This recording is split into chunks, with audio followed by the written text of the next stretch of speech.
A service of KIBMradio.com, the Internet's home for an all old-time radio.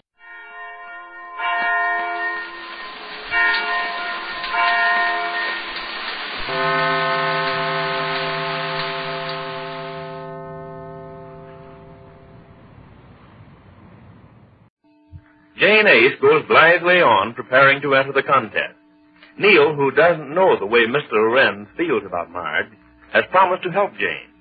This episode is in alternating scenes between the Ace's home and next door, where Mr. Lorentz is staying.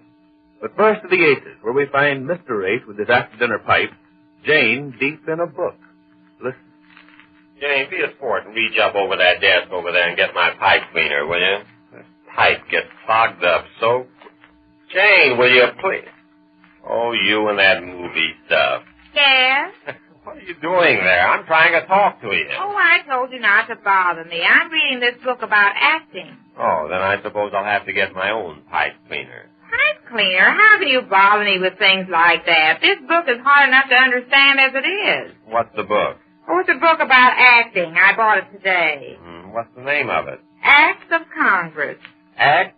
Oh, go on laughing. Please don't bother me. You're certainly going to learn a lot about movie acting with that book. Well, I can't if you keep asking me about pipe cleaners. Well, there was a time when I was sitting here this comfortably that you wouldn't mind helping me out. That was BC, though. Beg pardon? Before career, before you thought about becoming a movie star. Go on reading your Acts of Congress. I'll struggle along as best I can without a pipe cleaner. I'm too comfortable to get on. Go on, read your little book. Oh, I'm kind of tired of this one. It's so hard to understand. I think I'll read this other one I got. Oh, you got another book about acting, huh? No, this is about makeup. Oh, makeup. Yes, that's one of the most important parts about movies. I hope I'll be able to understand this one a little better, though. Yes, I imagine you will. A book about makeup. Yes, Make Up and Live. Make up and live? Yes, see? Make up and that live. That says wake up and live. Wait. Oh, yes. Isn't that a shame? I'm sure going to give that man my peace of mind. I've wasted another day now. Oh, I wouldn't say wasted. Go on to read Wake Up and Live. Oh, I haven't time to read. This contest is important. I know I'm going to win it, especially if Neal helps me like he said he would. Yeah, and especially if you go on reading Acts of Congress. What you need is some real practical experience. What do you mean? Well, I mean, you ought to practice as if there's a camera going, like they do in the movie set. Now look, I'll help you out. You? Oh, what do you know about movies? Oh, I know a lot about making movies. Now, look, suppose this is a movie set. Stand up. Well, come on, stand up. What for? I'm trying to help you out. I'm going to show you something. Stand up. Oh, all right. That's it. Now, dear, if you're playing a joke on Right, me... Jane, you know I wouldn't play a joke. Now, look, I'm a director, and you're the actress. This is a movie set, an interior of a home, we'll say. Yes. Now, ready? Ready for what? For shooting the scene. I'm going to show you how to make a picture, or a scene from a picture. I'm the director. Now, don't look at me. Well, where shall I look? Anywhere, around the room. You just come into the room. You're looking around for something. Kind of look around the room first. Go ahead, look around the room. That's fine. Is it? Did I do that all right? Yes, you did swell. Now, you look over there by that desk. We'll say over there. That's it. And you see it. See what? Whatever it is you came in to look for. You look around the room, and then suddenly you see it, and you sort of act a little surprised. No, not surprised, sort of startled. You recognize this thing. Do that. Now, you come in. Now, wait. I'll go over here first. Oh, my hair is such a sight. Well, it won't matter to this camera. Now I come in? Yes, come on in. Now, the camera is where I am. Don't look at it. That's it. You come in. Fine. You're looking around now. Well, what are you laughing at? Oh, I can't help it. I'm kind of excited, I guess. Well, don't get so excited. That's it. Keep a straight face. Like this? Well, that's straight enough. Now, look around and you see the thing over by the desk. Now, you suddenly see it. Well, close your mouth. Well, that's looking startled. Oh, excuse me, that's looking startled. Now, you go over towards the desk, slowly. That's it. Now, you reach up over it. Reach up. Fine. Pick up that jar there. No, it's the back of jar. That's it. Careful of it. Now, don't look at me. Open the lid. Now, you look in and you see it. Put the lid back on, and you walk slowly this way out of the scene. You're good. Was I? I had all I could do to keep from laughing. Was I all right? Now, tell me the truth. Yeah, you were perfect. Now, give me I didn't look around the camera, did I? No, you were fine. Now, just hand me that But jar. I want to do it again. I'll put it back. No, I don't want... Give me that jar. Well, sure is nice of you to help me, dear. I thought you were pulling a joke on me or something. There. Now, I'll go out again. I'll come in again and see it again, just like I did before. Ready? Oh, all right, ready. Here I come. Come on. Well, watch me. First, I have to look around. No, I think this time you ought to just sort of know what you came after, and you go right over and pick it up and bring it out towards me and hand it to me. Without looking around or startled? Yes, just sort of do it quickly, like you mean business. You know what you came in for. Well, all right. Here I come. That's it. Cross right over to the desk. Reach up and take. Reach up and take the jar of the... What are you doing? That's not right. What are you doing with that letter opener? I changed. I came in for this letter opener. Oh, you changed to a letter opener. Yes, like I got a letter this morning, and I want to open it. How was I? Did I do it all right? Yes, you were fine. Well, now I'll come in for something else. No, let's just forget about the whole Oh, thing. now, dear, you started out to help me. Now, don't spoil it. Oh, I'm tired of all that. Tired? I was the one that did the walking and looking around. You didn't do it. I don't want to play anymore. Oh, just once more. Come on. Well, if you'll do as I say. I will. I want to surprise Neal. Won't he be surprised when he sees how good I do this? Yes, he'll be surprised. Now, Neal, my friend, I wish you wouldn't bother me with so many details. After all, your paper is running the contest to find the girl. I have all I can do to fix up my story and pick the girl for the part. I get you, and I won't annoy you anymore. I just thought you might be interested in knowing how many girls have already applied for the contest. It's going to be the biggest thing that's hit this town, especially if the girl turns out to be good and backs up her first appearance in pictures with a swell performance that gets her a movie contract for good. I think she will. What? You really think there's a chance for some girl to make good? To really get a regular movie job out of this? I feel confident that she will. Well, that's news. How about not printing that? No, I wouldn't rather you did not do that. Why not? We'll get thousands of girls to enter if they feel that you really believe there's a chance for them in pictures. Well, not so fast, my friend. For the thousands of girls, there is really no chance. But for one, yes. Well, sure, they understand that. But as long as they feel that they might be the one... I am not concerned with how they feel, these thousands of girls, but personally, I feel there is a chance for one. What do you mean? You mean you found one that you think... Exactly. But say, you don't mean that we're not going through with the camera test we've been running stories about in the paper and all that? Of course we shall go through with it, but I think I have found the right girl for this part. Oh, is that why you've been rewriting the part? That is why. I see. Who is this lucky girl? Whether she is lucky or not is up to her. She may not care for a career in the picture. Show me the girl who doesn't. Who is she? The young lady next door. What? You do not agree with me. Agree with you? Well, I mean, it kind of knocks the wind out of my sails. You mean that you think she has a chance in pictures? On the level? On the level, my friend. A very good chance, if she will take it. If she'll take it? Did you say if? I have spoken to her but twice, and I thought she was not interested. Not interested?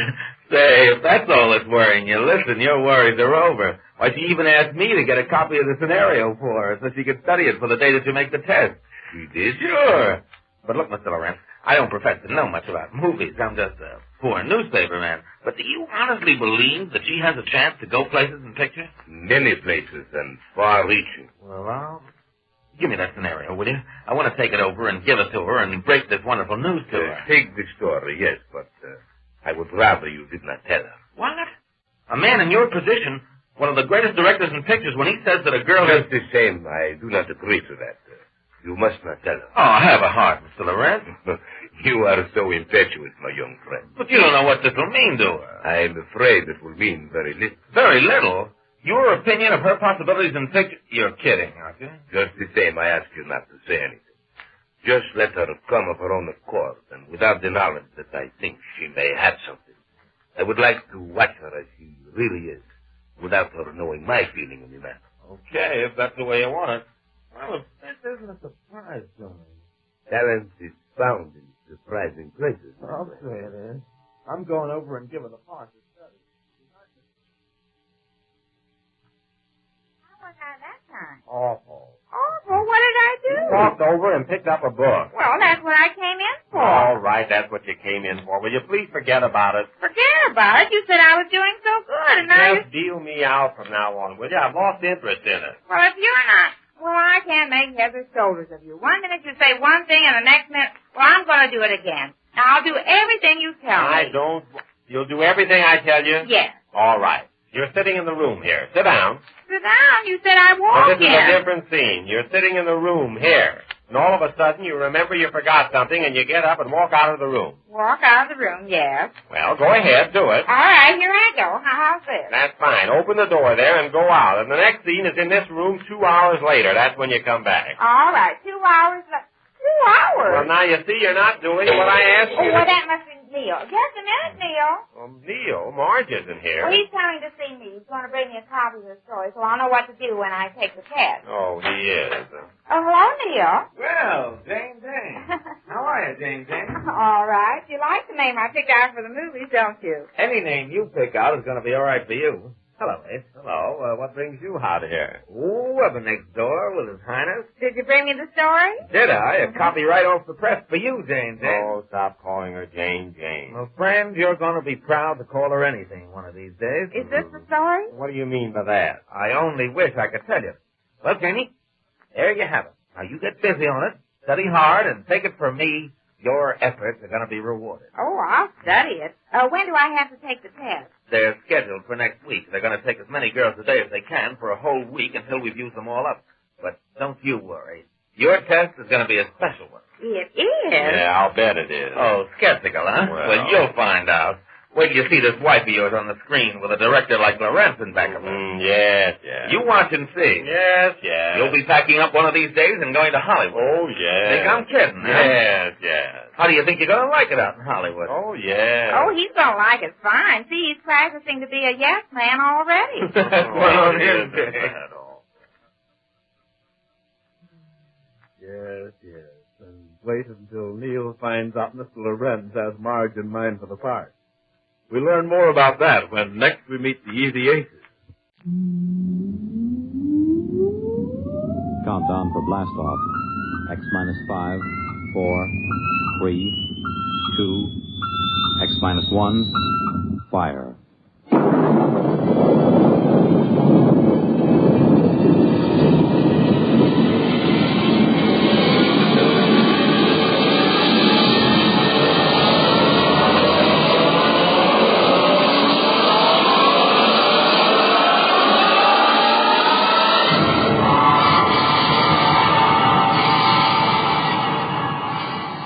From the far horizons of the unknown come tales of new dimensions in time and space.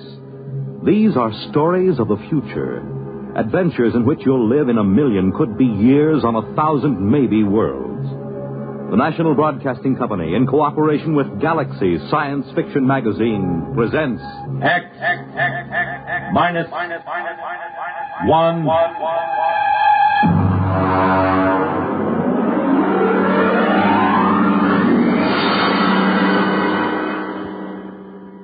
Tonight, we go forward in time to the days when war has been outlawed.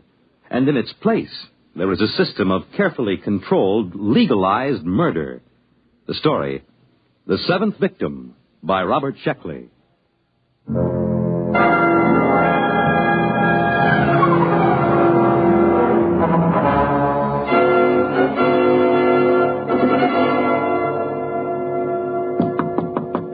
Is that the mail, Jenny? Bring it right in. No, it isn't the mail. You anxious, Stan? Well, you know how it is when you're waiting for notification. It's been 2 weeks. The government's behind schedule, as usual. Oh, that's always the way it is. Now, when you get to be my age, you won't worry about it anymore. At 73, you can afford to wait for the mail. Well, how about the ad? Have you got it done? Sure, E.J. Want me to play it back for you? Of course, I recorded it myself. We'll have an actor in for the actual recording. You ready? Go ahead. Hi there, neighbor. When you're in a crowd, when you're among strangers, do you feel safe? Are you protected by that vital underarm area? You aren't unless you own a Protect suit. The finest tailoring in the world has gone into a Morger and Freeline Protect suit to make it the leader in men's fashion. Protect suit is the safest as well as the smartest. Every Protect suit comes with special built-in gun pocket guaranteed not to bulge. Oh, nice. Very nice. A touch of the concealed button throws the gun into your hand, cocked, safety off. Why not drop into the Protect store nearest you? Why not be all safe? Oh, that's fine, Stan. That's fine. That's a very nice, dignified commercial. Mm-hmm. And you can relax. I picked up the mail just before I came in. Here's your notification. That's it. Look, from the ECB. That's the baby. Oh, you're not going to open it now. Oh, no, of course not. No one is supposed to know the victim's name except the hunter. That's right. Have a good hunt, boy. You need a kill. You've been all keyed up. Well, it's too bad you have to retire, E.J. Well, I got into the 10s club. 10 hunts. That's not such a bad record. 10 hunts, of course not. 10 hunts, and then, of course, victim in between. That's 20 kills. Mm-hmm. I sure hope my victim isn't anyone like you. Don't worry about it. What number will this be? My 7th. Oh, lucky 7. Go to it. We'll get you into the 10s club yet. By the way, I got a circular in the mail. Maybe you'd like to use it. Victims, why take chances? Use an O'Donovan accredited spotter. Let us locate your assigned killer. Pay after you get him. Oh, well, thanks a lot, E.J., but I got my own spotter. Very good fella. Well, I suppose you're anxious to get home, open up, and find out who your victim is. What's that? Oh, shooting down the hall. I guess somebody got his victim. Good for him, eh? You bet. Oh, it feels wonderful, E.J. I feel alive again.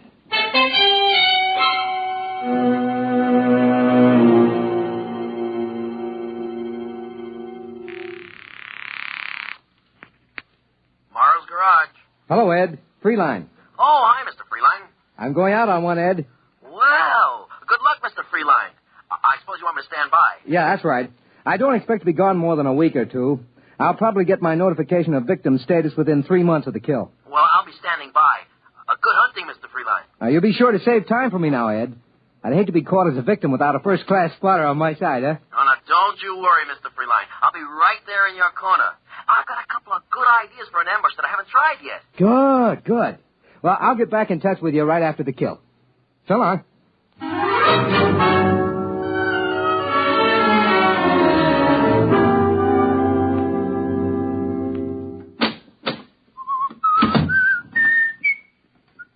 Oh, Mr. Freeline?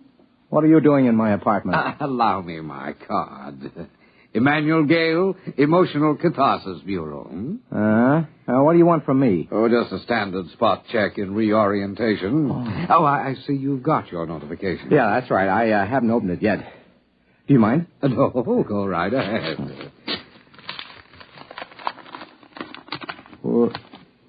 Yes. Anything wrong, Mr. Freeline? I mean, everything there. Photographs, address, description data. Yes, but it says Janet Marie Patzig. Janet Marie? I've never killed a female. Is this an order? Well, just a moment till I check my list. Yes, that's right. The girl registered with the board under her own free will. The law says she has the same rights and privileges as a man. Could you tell me how many kills she has? Well, I'm sorry, sir, but the only information you're allowed is the victim's legal status and the descriptive data that you've received. Could I draw another? Well, you can refuse the hunt, of course. That's your legal right, but you'll not be allowed another victim until you have served. Women, always trying to horn in on a man's game. Why can't they stay home? Just doesn't seem feminine. Look, Gail, do you mind if I start packing? Oh, no. Go right ahead. If you like, you can give me the historical checkout while you pack, and I'll just tick it off here on my list. Well, all right. Where do you want me to start? Let's see. Question 1, I think. When was the Emotional Catharsis Board established? Well, the board was formed at the end of the Fourth World War or the Sixth. Depends on if you count the new Argentina War. Well, either count will do. Go ahead. Well, let's see. Weapons increased in magnitude, efficiency, and exterminating power. Soldiers became accustomed to them, and it looked as if another war would be the war to end all wars. Will you hand me those shirts, please? Oh, yes, of course. So, This time, the peace had to last for all time, but the government recognized the presence of a need for violence in a large percentage of mankind. They recognized the validity of competition, love of battle in the face of overwhelming odds, and these, they felt, were admirable traits for the race.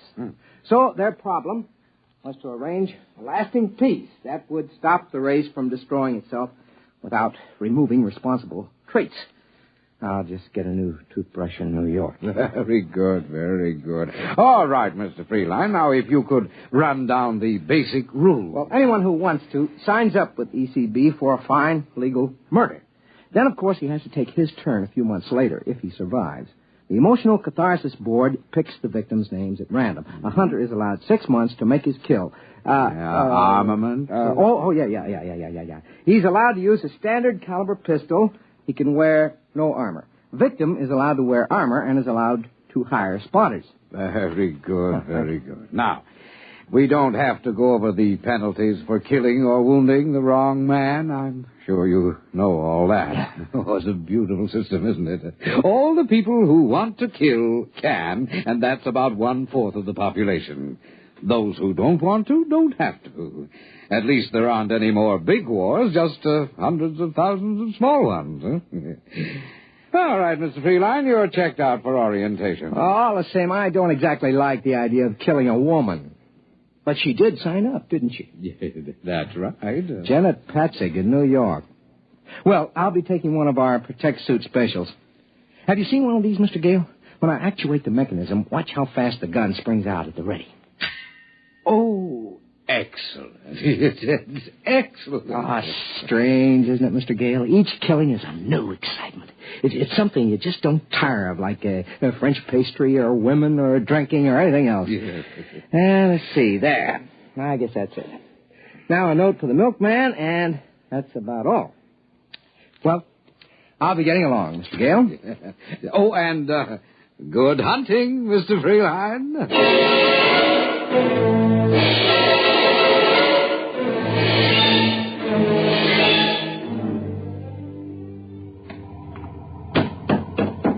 Where to, Chief? Carlton Hotel. Carlton, you bet. Just get into town? Is it that noticeable? I've been picking up from the airport for maybe 10 years. I can spot an out-of-town killer by the way he carries his suitcase. You wouldn't be working as a spotter, would you? Oh, no. The Hack Bureau don't like it. This isn't your first kill, I can tell. Yeah? Yeah, guys on their first kill get too anxious. They want to drive right to the victim's address, walk right into an ambush.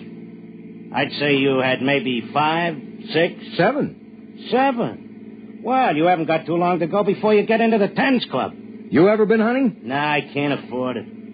Look, I'll tell you what.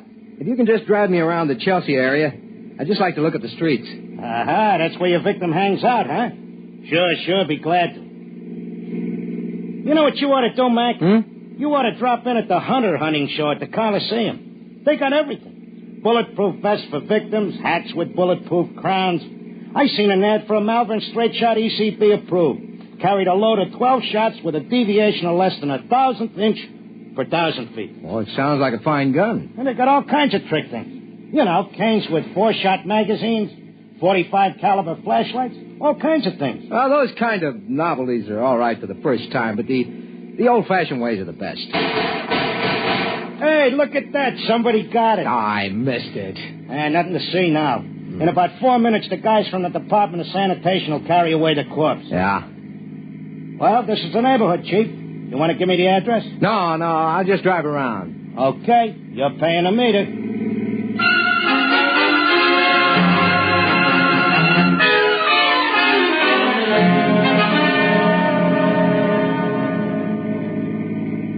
Now, wait a minute. What is it, Chief? There.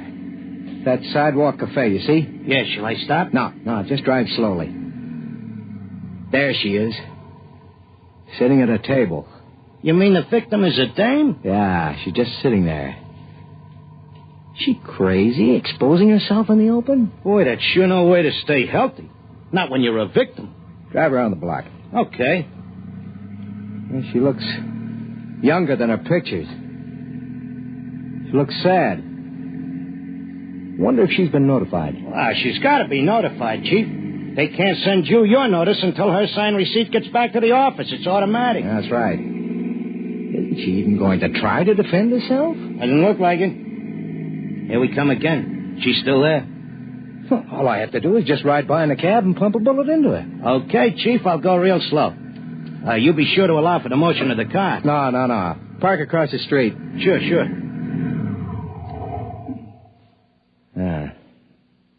Both her hands are on top of the table. An easy, stationary target. All I gotta do is... Say, that's some gadget. Hey, remember to roll down the window before you shoot that gun, huh? Nah, it's an easy shot. It's too easy. Look, mister, hurry up, will you? If a cop comes along and finds you shooting out of my cab, he'll give me a ticket for double parking. No, it's too easy.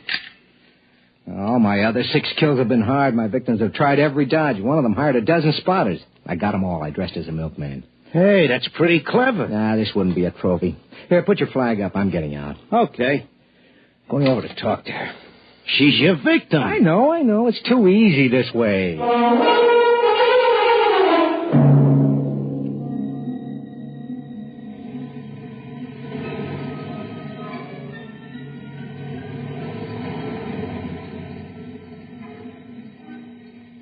Hello? What? Hey, look, if I'm being fresh, just tell me and I'll go. I'm an out-of-towner here on a convention. I'd just like to talk to somebody. If you'd rather I didn't. Oh, I don't care. May I sit down? Like to buy you a drink, if I can? I don't care. My name is Stanton Freeline. I'm Janet. Janet what? Janet Patsick. Well, nice to know you. Are you doing anything tonight, Janet? I'm probably being killed tonight. Oh, are you a victim? You guessed it. If I were you, I'd stay out of the way. No sense getting hit by mistake. Well, you're awfully calm about it. Don't you care? Haven't you got any spotters? No. Mr. Freeline, I'm a bad girl. Huh? I got the idea I'd like to commit a murder, so I signed for ECB.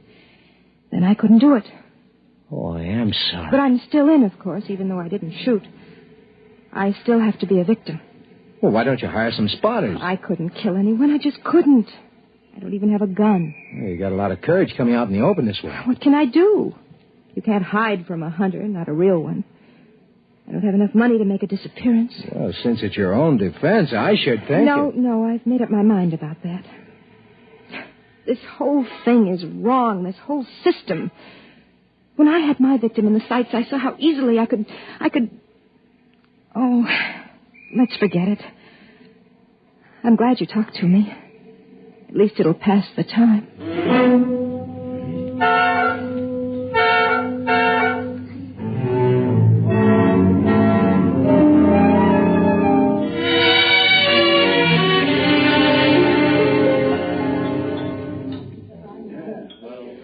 It's been a lovely dinner. Just lovely.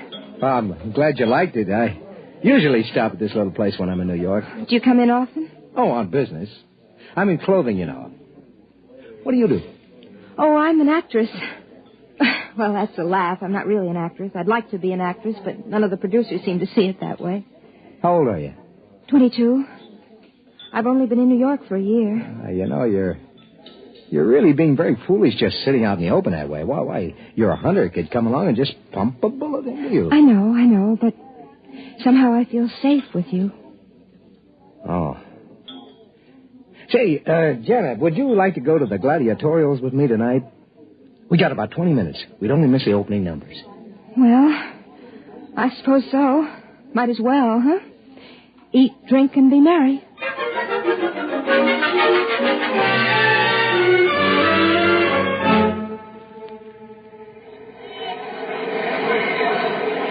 You know, I'm a little disappointed. Why?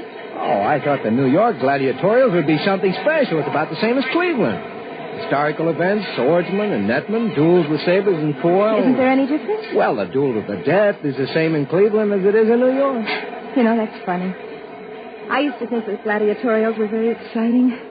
Now they just make me a little sick, Well, you can get tired of the best of shows. Frankly, I think it was a mistake starting to televise the gladiators. It cut down on the box office for one thing, and for another, it just isn't the same as being right there in the stadium, you know? No, it isn't.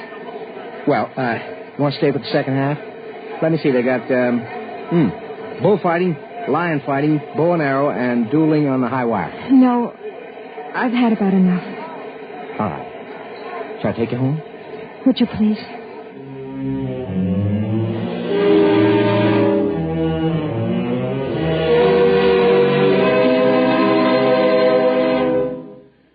Sit down.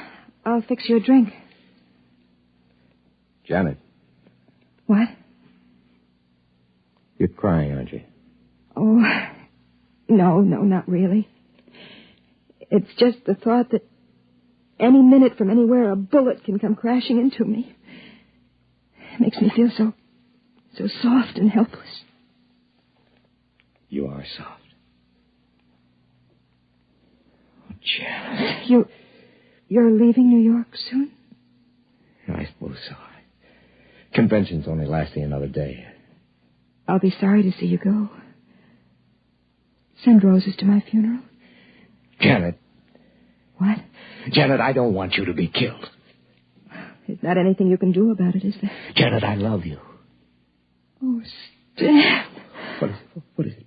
Please, darling. But you can't love me. I'm a victim. I won't live long enough to... You won't be killed, Janet. Listen to me, Janet, darling. I'm your hunter. Are you going to kill me? Don't be ridiculous. Darling, I'm going to marry you. Oh, Stan, my darling. Oh, the waiting. I've been so frightened. It's all over. Think what a story it'll make for our kids, huh? Darling. How I came to murder you and left marrying you. Stan, kiss me.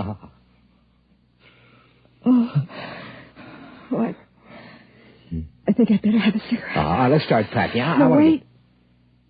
You haven't asked if I love you. What? You haven't admired my cigarette lighter. What are you talking about? It's a lovely lighter, isn't it? With a small hole in the bottom. Just large enough for a .38 caliber bullet. No, don't. I'm not being funny, darling. Janet, I love you. I told you I love you. What's the matter with you? I don't love you, Stanton. I am a good actress, aren't I? Even though the producers don't think so. You knew all along. Yes, of course. Don't reach for that.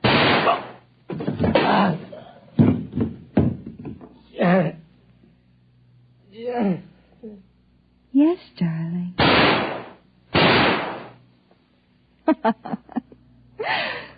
Well, now I can join the Tens Club.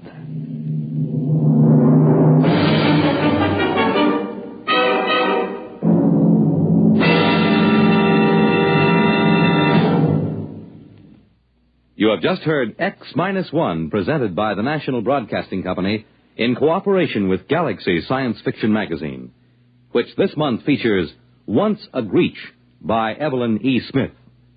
The mildest of men, Iverson, was capable of murder to disprove Harkaway's hypothesis that in the midst of life, we are in life. Galaxy Magazine, on your newsstand today.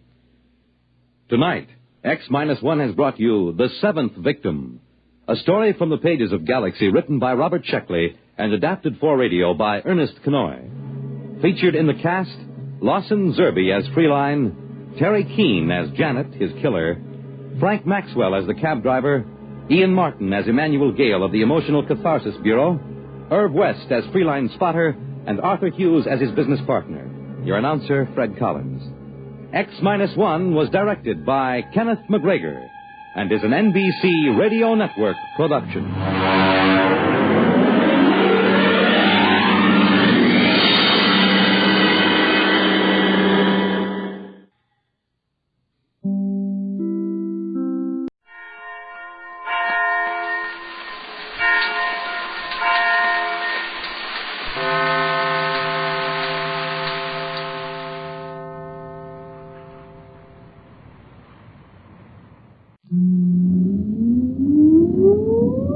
Countdown for blast off. X-5, 4, 3, 2, X-1, fire.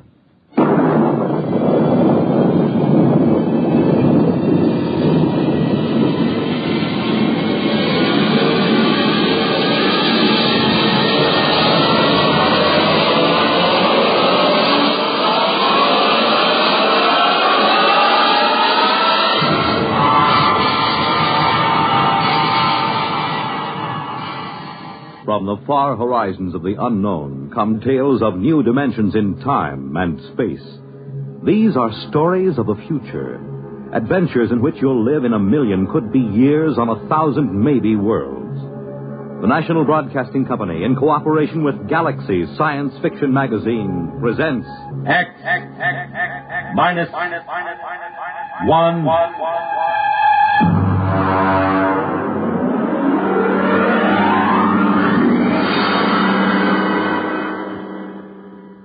Tonight, The Lights on Precipice Peak by Stephen Tall.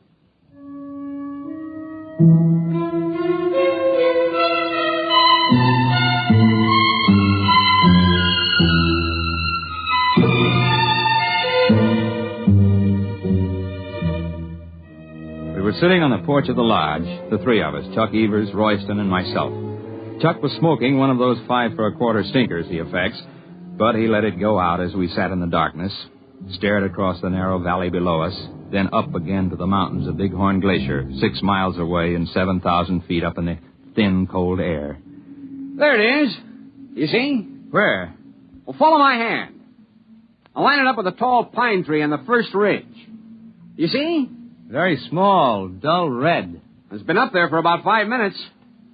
I didn't see anything before. You see? Moving along. Well, it seems to be the lip of Bighorn Glacier. Give me the binoculars. Yeah, it's a glow, all right.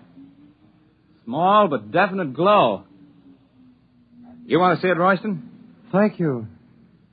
Well, that's that. You can see it, but still you can't. The glasses didn't pick up any outline. It's still just a glow. Spooks, that's why. Spooks. Spooks?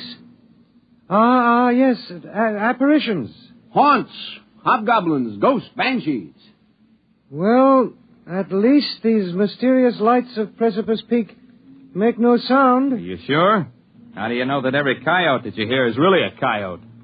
Well, at any rate, if they make sounds, they're sounds of the country. A miserable country. Sir, you were speaking of the land I love. If you don't like it, why stay around? It is supposed to make me a man of vigor with red corpuscles and a need for cold shower baths. Actually, there is nothing wrong with me. I was simply born to sit and watch while great louts like you run and wrestle and climb and sweat. Ah, there, the light shows again. Now, you can see it with the naked eye. It's higher than it was before. It's moving along. It's going along Fifth Avenue Trail. Spooks don't need a route of ascent even on Precipice. All of a sudden, the lights of Precipice Peak are getting solid. Now, I've got a feeling they'll leave a sign. Sign? Ah, yes. Traces. Right. Traces, tracks, spoors. The only mystery about those lights is we don't know who makes them. They're getting to be a tourist attraction. Maybe that's a lead. Over the swamps of Louisiana, where I wish I now were, I have seen balls of fire that were drifting. It is swamp gas, methane, slowly oxidizing, glowing. Could this up there on the mountain be something like? Almost impossible. Anyhow, balls of gases wouldn't follow a trail. Those blasted lights do. Well, take it easy, Chuck boy. Tomorrow you can look for yourself, remember? At daybreak, we go up to solve the mystery of the lights. Ghastly. To go out at dawn is as bad as eating raw flesh. But tap on my cabin door as you go by. I will wave to you from the window.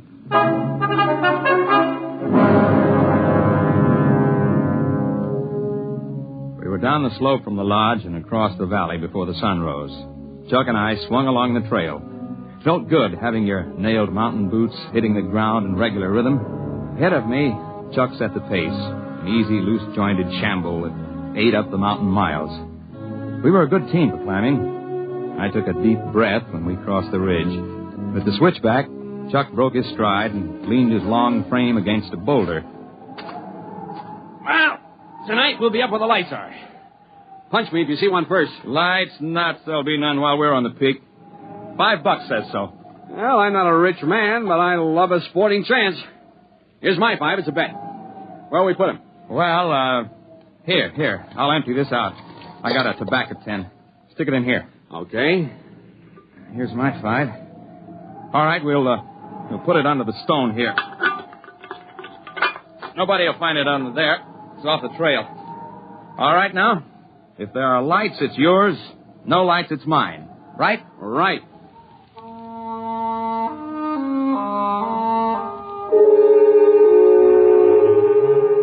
Going into the world above the trees is one of the good things of a peak climb. Hoary marmots whistled from their rocks.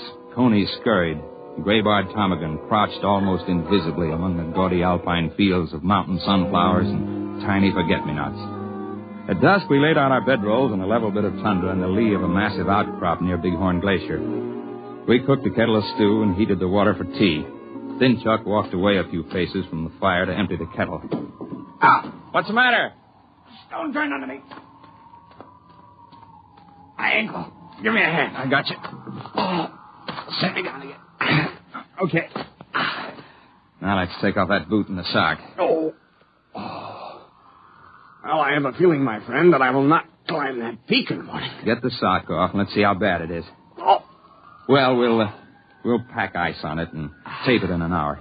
Maybe it's a simple twist. Oh, you know it isn't. Sure, I know. I thought you wanted to be cheerful, that's all. It's like when I broke 3 ribs climbing to look into a bird's nest the day before we were tackling the east face of Long Peak. Then you would chin up. Well, that was different. I wasn't hurting.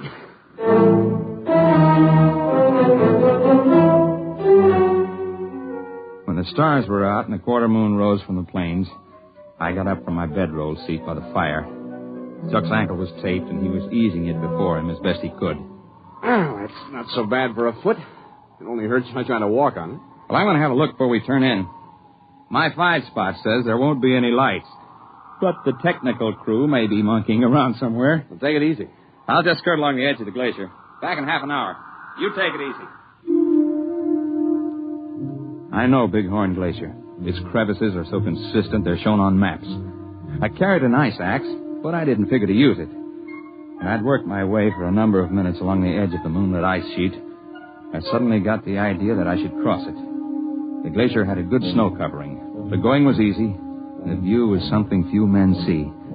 I automatically avoided the big ice cracks. I knew where they were. And then I slipped through a snow roof and fell. I wasn't hurt. The moonlight from the crack above showed my ice axe beside me. It was a lucky fall, except for the fact that I couldn't get out again.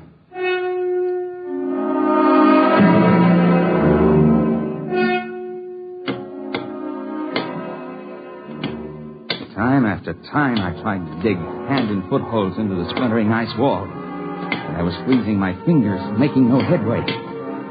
Cold was beginning to bite into me. So I settled myself on my heels quietly and tried to decide what to do.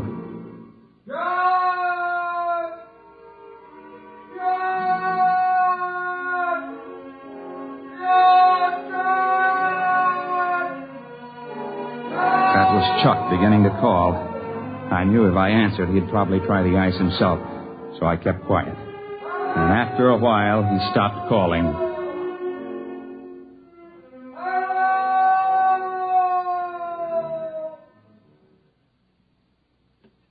And then, suddenly a dark silhouette showed in the narrow crack of sky above. Are you injured? Well, I'm okay. Just drop me a rope and I can walk up the wall. Mind the snow ledge. I didn't, and look at me. A joke? Here's the rope. Hey, what kind of a rope is this? I never saw anything like it. It's warm. Have you got it now? Yep, here I come. Hang on. Okay, over the ledge. Well, hey, did you hold that rope in one hand while I was climbing up? Yes. Well, thanks. Lucky for me, somebody has sense enough to walk around ice cracks. Shake. Shake? Oh, shake hands. You must not mind the glove. It is for your protection. The hand is not yet cooled. Cooled? What in the world? Your friend with the swollen foot is concerned for you. Come, I have made an easy way.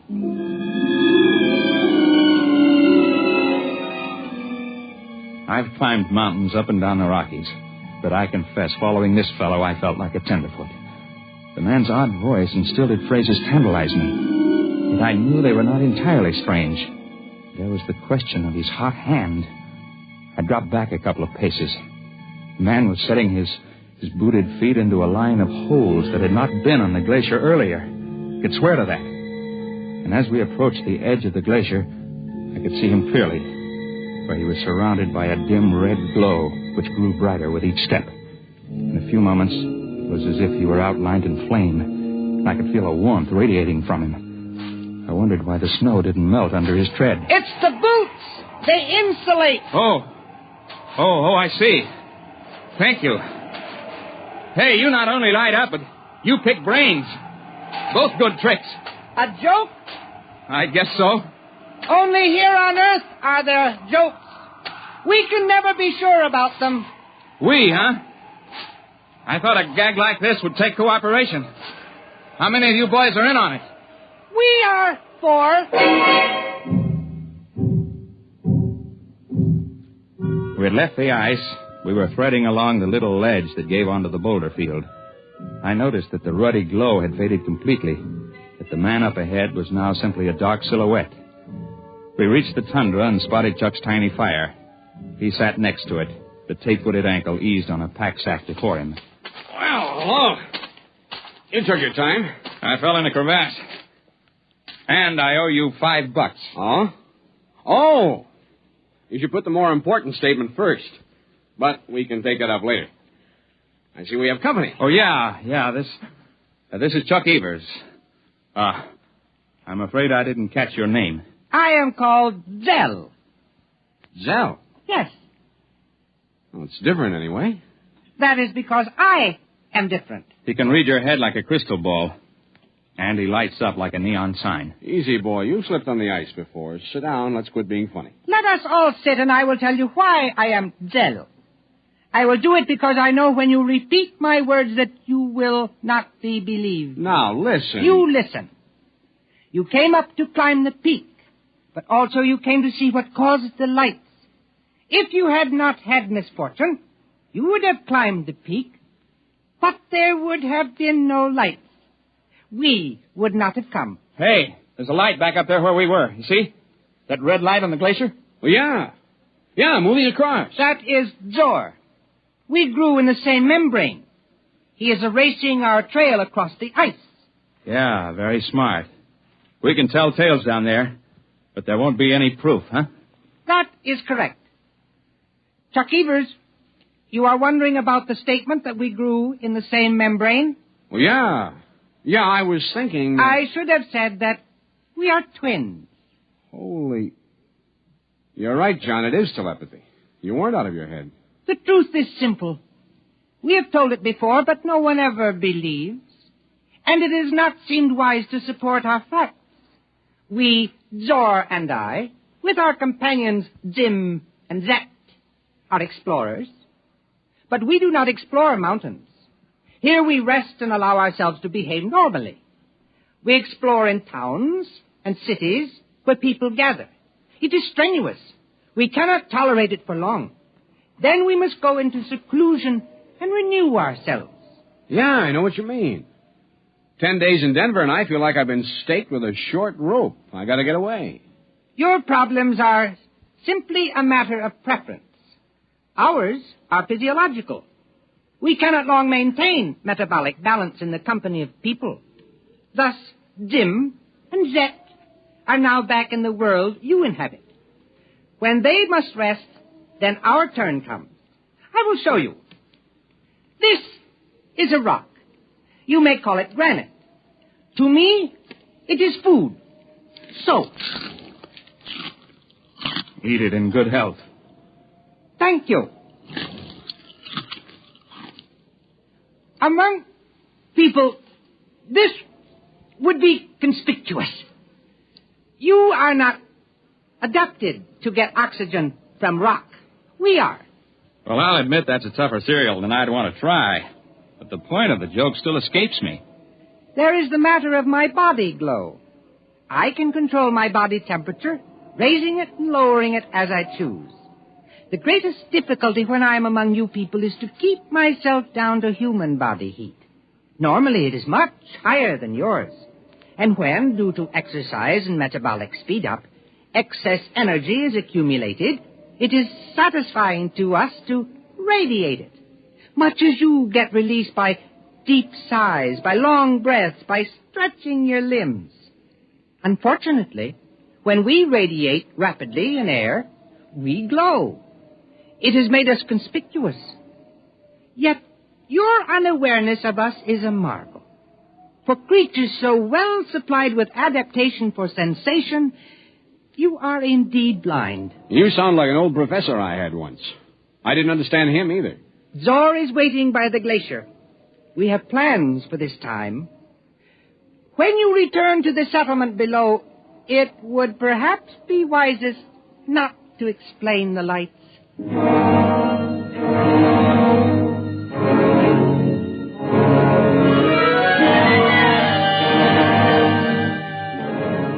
We both sat silently beside the dying fire. When we looked up toward the upper reaches of the glacier, two gleaming spots, dull cherry red, moved steadily across the ice. They were visible for brief minutes and slowly faded. To descend Precipice Peak, even if only from Bighorn Glacier, is no fit task for a cripple. Still, we knew it had to be done. So in the early morning, we set about it. Where the going allowed it, I simply backpacked Chuck. We made use of every ledge. We thought Chuck could rappel himself down spots he could not climb or be carried. We were both mountain men and tough. But by mid-afternoon, we knew we'd had enough. We were lucky, though. We ran into Heine Cobb, the ranger, heading down trail with two pack horses. We stopped only once, the big switchback. I got down from my horse, pried up a stone, took the tobacco can from under it, and gave it to Chuck without a word. Back at our camp on the lakeshore, Chuck and I weren't disturbed by questions. When men fail on the peaks, they tell their own stories in their own time.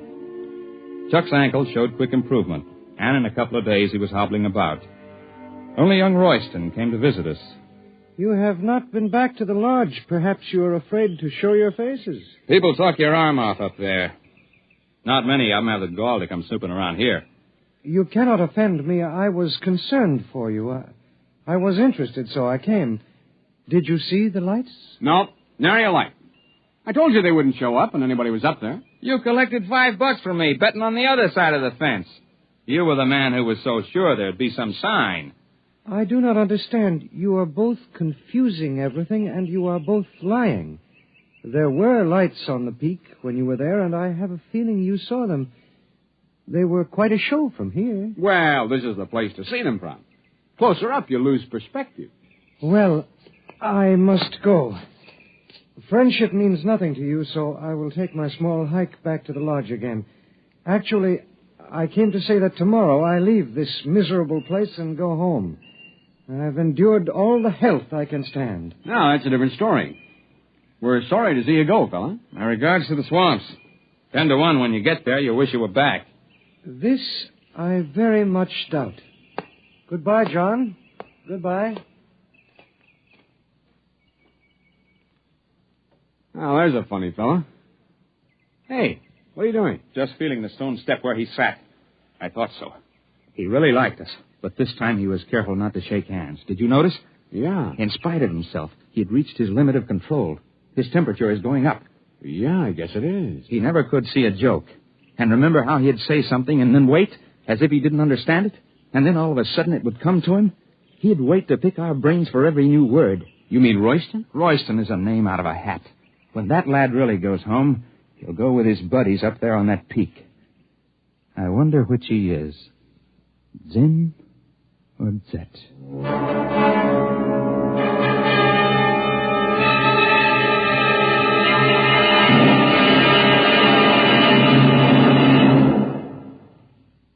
You have just heard X-1, presented by the National Broadcasting Company in cooperation with Galaxy Science Fiction Magazine, which this month features Man in the Jar, the story of Vane, who did not bottle live people indiscriminately.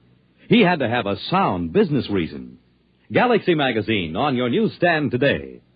Tonight, X-1 has brought you The Lights on Precipice Peak, a story from the pages of Galaxy written by Stephen Tall and adapted for radio by Ernest Kenoy. Featured in the cast were Jim Bowles as John Brinkhart, Joseph Helgeson as his fellow climber Chuck Evers, Ted Osborne as Zell, and Kurt Benson as the man who called himself Royston. Your announcer, Fred Collins. X-1 was directed by Kenneth McGregor and is an NBC Radio Network production.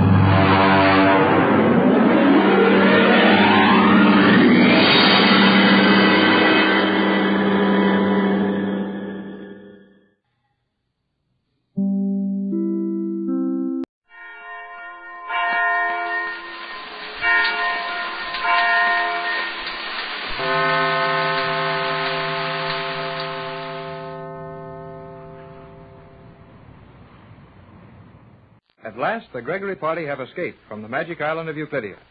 After searching around the world 14 years for her little daughter Joan, Mrs. Gregory found her on the magic island, a weird colony of brilliant though mad scientists. Mrs. Gregory's yacht was captured and held at the island with Captain Bradford, Jerry Hall, and the crew all prisoners. Then another boat with Johnson, trusted employee of Mrs. Gregory in command, attempted to rescue them, and this boat was also captured. Through the efforts of Jerry and Joan, most of the island machinery was disabled, and the party escaped just after dark. It is only a few minutes since the powerful diesel-motored cruiser swept away from the island, and Mrs. Gregory, Captain Tex Bradford, Jerry Hall, and Joan Gregory talk it over in the radio cabin. I'm quite all right now, Mother dear. Now, Joan, your feet are terribly cut up from climbing that concrete chute, and you're dripping wet. Please come into my cabin and put on some dry clothes. Your mother's right, Joan. Take her in, Pat, and dress those feet a little. Then with some warm, dry clothes on, she can come back here and we'll compare notes. That's right, Joan. You'd better go in and change your clothes. Very well, Jerry, if you say so. See there, Mrs. Gregory? She does just what I tell her. I can't really blame her for that, Jerry. You and Joan certainly proved you could take care of yourselves when you got us off that mad island. Come, Joan, dear. We'll only be a moment. Hurry back, Joan. Oh, Buster, we can't tell our story pretty soon. Oh, we will hurry, Jerry. Gee, Tex, Joan's a swell girl. I wish you could have seen her climbing up that concrete thing we had to crawl through for 50 feet. Yes, I can see your feet now, kid. And I've got a pretty good idea what it must have been like. We'll just put a little dressing on. Oh, my feet are all right. Well, maybe, but they'll be mighty sore tomorrow when the excitement is all over. Now, just sit still and let me fix you up. Oh, well, all right. Gee, but we sure saw things and did things on that funny island. Why, when we were down there, and ouch! Thought those feet weren't sore. Well, maybe they are. Oh, maybe they're a little tender. Yes, I thought so. Now, I'll have this dressing on in a minute. And that salve will help a lot. Then you get into some dry clothes. Oh, golly whiskers. I don't need any dry clothes. Yes, you do. Now, that'll hold those feet for a while. Now, you get over there and put on that old sweater and pair of pants of mine. It may not fit any too well, but they'll be dry anyhow. Okay, Tex. I guess that would be smart. I'm going to try and raise Johnson and tell him we're away from the island and free to talk now. From what you and Joan said about conditions on the island, we ought to be safe from any danger of pursuit for several hours. Well, I'll keep wrapping these pants of yours around me. Maybe I'll find some way to get them tied off so they'll stay up. All right, son. Now I'll try for Johnson. J24Y.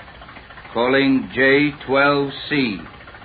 Captain Bradford on J24Y to Johnson. Hello, Johnson. Hello, J12C. Trying to save my power. Call me if you're getting this signal. J24Y to J12C. He doesn't answer very fast. Well, I don't know what kind of set he's got to work with on that boat he's on now. Probably a freighter with a regular radio operator, and he'll call Johnson to the mic when he gets a chance. Here we are again. Yes, and do I not look nice in Mother's dress? Oh, you're a knockout, Joan. Oh, Jerry, you look so funny. Oh, they're the captain's pants. You made me put them on. Oh, they look all right, Jerry. Yeah, they must. Don't worry about the looks, Jerry. They're warm and dry, and if you don't have to run very fast, I guess they'll stay on. Well, golly whisker. Now, Jerry, do not be angry. You look very nice to me. And a baby? Oh, Jerry, how often have I told you that You are not a baby. Oh, I know. That sounds natural. And now that we have a few minutes with nothing to do but wait and see how far our fuel will carry us, suppose we try to straighten out some of the things which happened to us. Well, Jerry and I can tell our experiences very quickly, but first we would like to hear what happened to you and the captain while we were down inside the island. Yeah, when Joan and I left the yacht, you were just transferring the stuff to this boat. Well, we completed the transfer through the holes in the hulls of the two boats and waited on the yacht until it was dark. Then we all went into the radio cabin. It was lined with Euclidean cloth, remember? It was perfectly soundproof. Yeah, we know that. But how did you get from the yacht to this boat when the time came?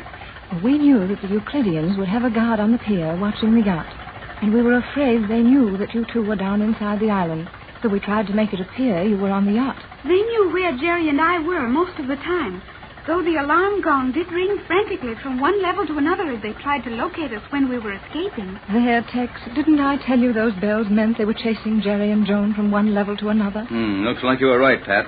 Well, we knew we had to get on this boat to make our escape. And so when it was dark, we cut through the floor of the radio cabin and went down into the hold and transferred to the other boat, this boat, through those holes. Then we waited for word from you kids. Oh, and you took the yacht radio with you down into the hull of this boat, didn't you? And those homing pigeons. Yes, Jerry. We waited and waited. Then we heard the signal to submerge the island, and 2 Euclidean guards came aboard the yacht. Fortunately, they didn't look into any cabin or try to speak to anybody. They simply went to the rail and cut the lines which lashed the 2 boats together. Gee, that was slick, Tex. And you were ready, listening with the radio hot, when Joan and I sent the message to Johnson from the island radio room. Right, Jerry. You and Mother did it all very cleverly, Captain Tex. We only did the natural thing, dear. In fact, the only thing. We didn't have much choice about our activities.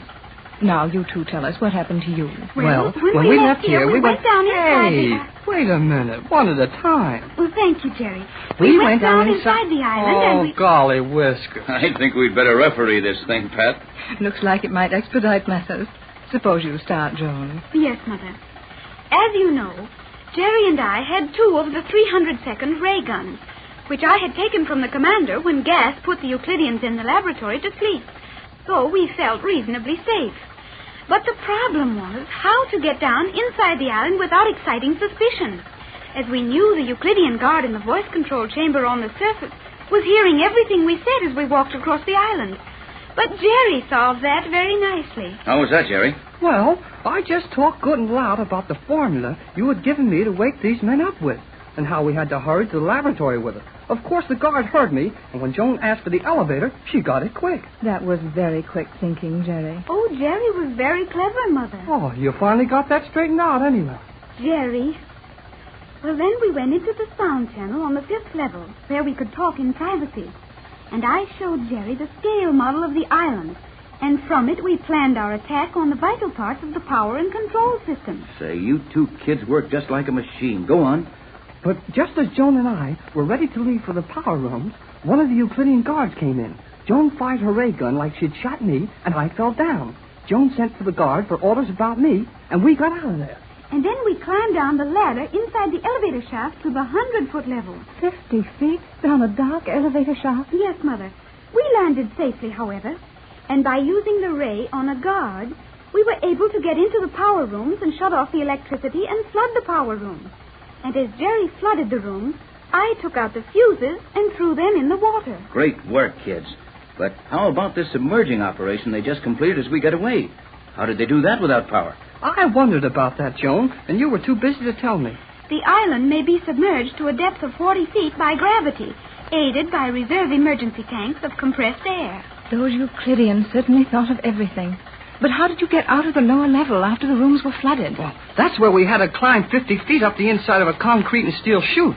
It was like a corkscrew, but almost straight up. And that is where we hurt our hands and feet so badly.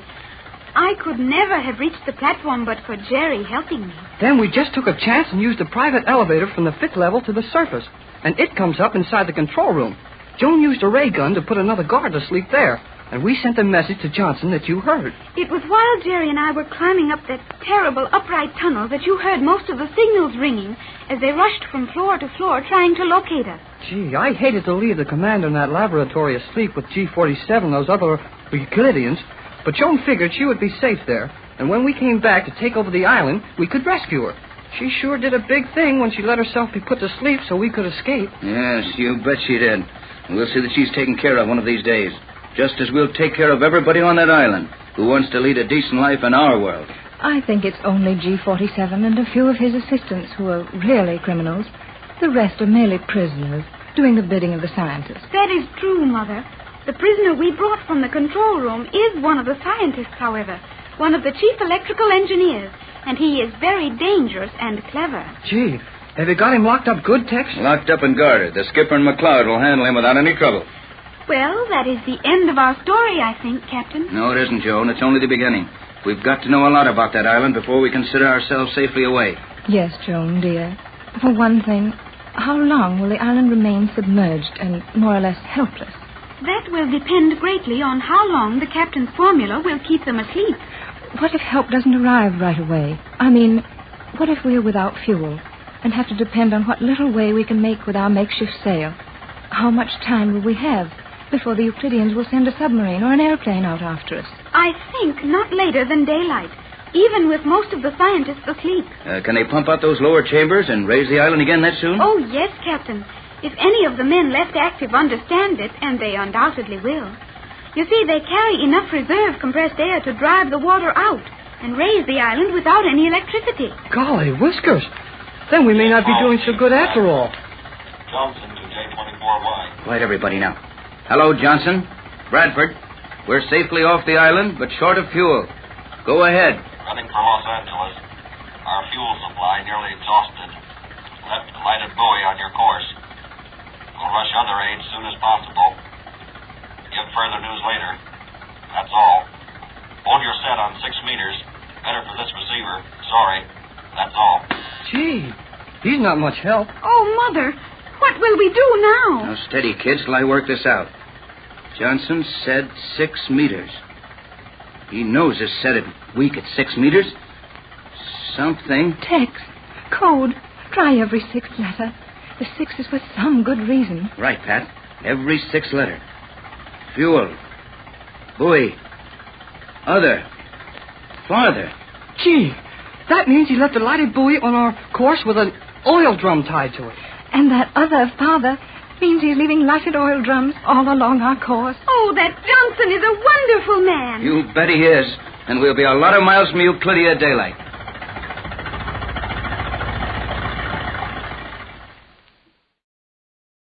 The Gregory boat is nearly 50 miles from the Magic Island. It is after 9 o'clock at night, with the warm, sluggish darkness of the subtropics hanging over the water, as the big diesel-motored cruiser plows steadily northward toward the regular steamer lanes and California.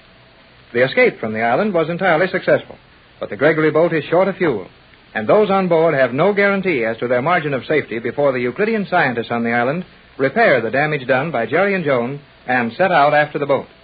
Mrs. Gregory and her daughter Joan are in the radio cabin, listening constantly for a message from Johnson, who is speeding through the South Pacific somewhere ahead of them. Captain Bradford and Jerry are standing in the pilot house on the boat, watching carefully for any sign of light on their course. How much farther can we go on the oil we got, Tex? Not very far, kid. I'd say 5 miles to most. Gee, are you sure about that code message of Johnson's? Couldn't miss it, Jerry. Johnson said he'd leave a trail of oil drums with lighted buoys on his course. He wasn't further than this when he dropped the first one according to his message. Then we ought to see it pretty soon, if it hasn't been carried away off the course. No, not much danger of that. There's no wind, and I've been setting our course to compensate for what little drift there is. Just the same, I'm getting kind of worried.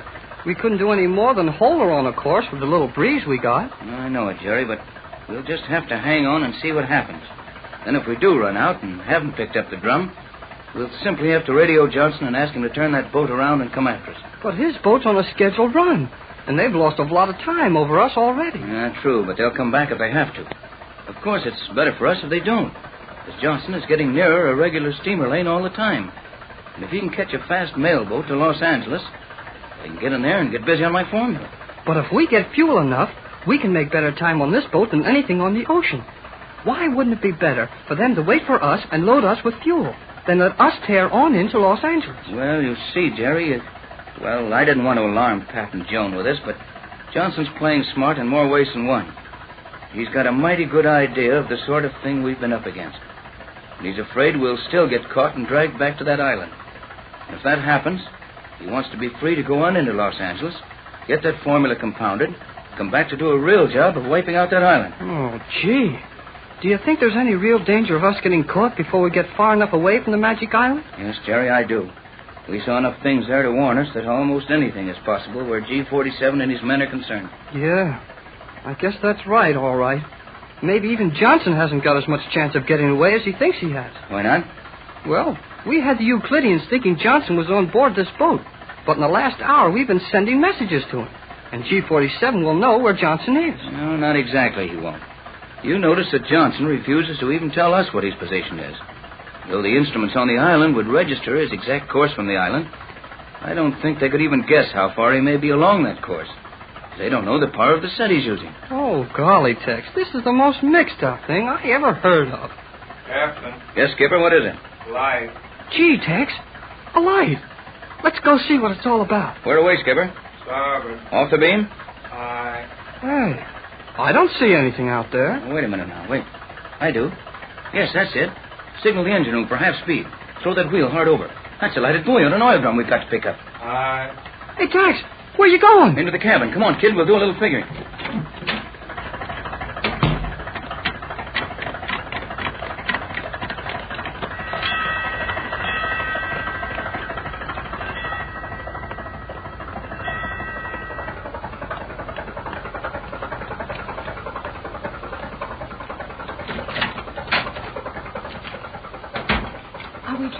Course, Tex. I heard the engine room telegraph. Yes, we're circling to pick up the first of the drums of oil Johnson dropped for us. Oh, you have seen the lighted buoy, then? Oh, no. The skipper saw it.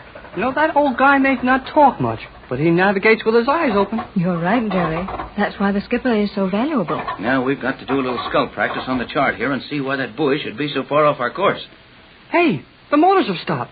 We must be getting ready to pick up that oil drum. Sounded to me more like we've run out of fuel. Yes, that's about it. Run out on deck, will you, Jerry, and help McLeod and the skipper haul that drum aboard?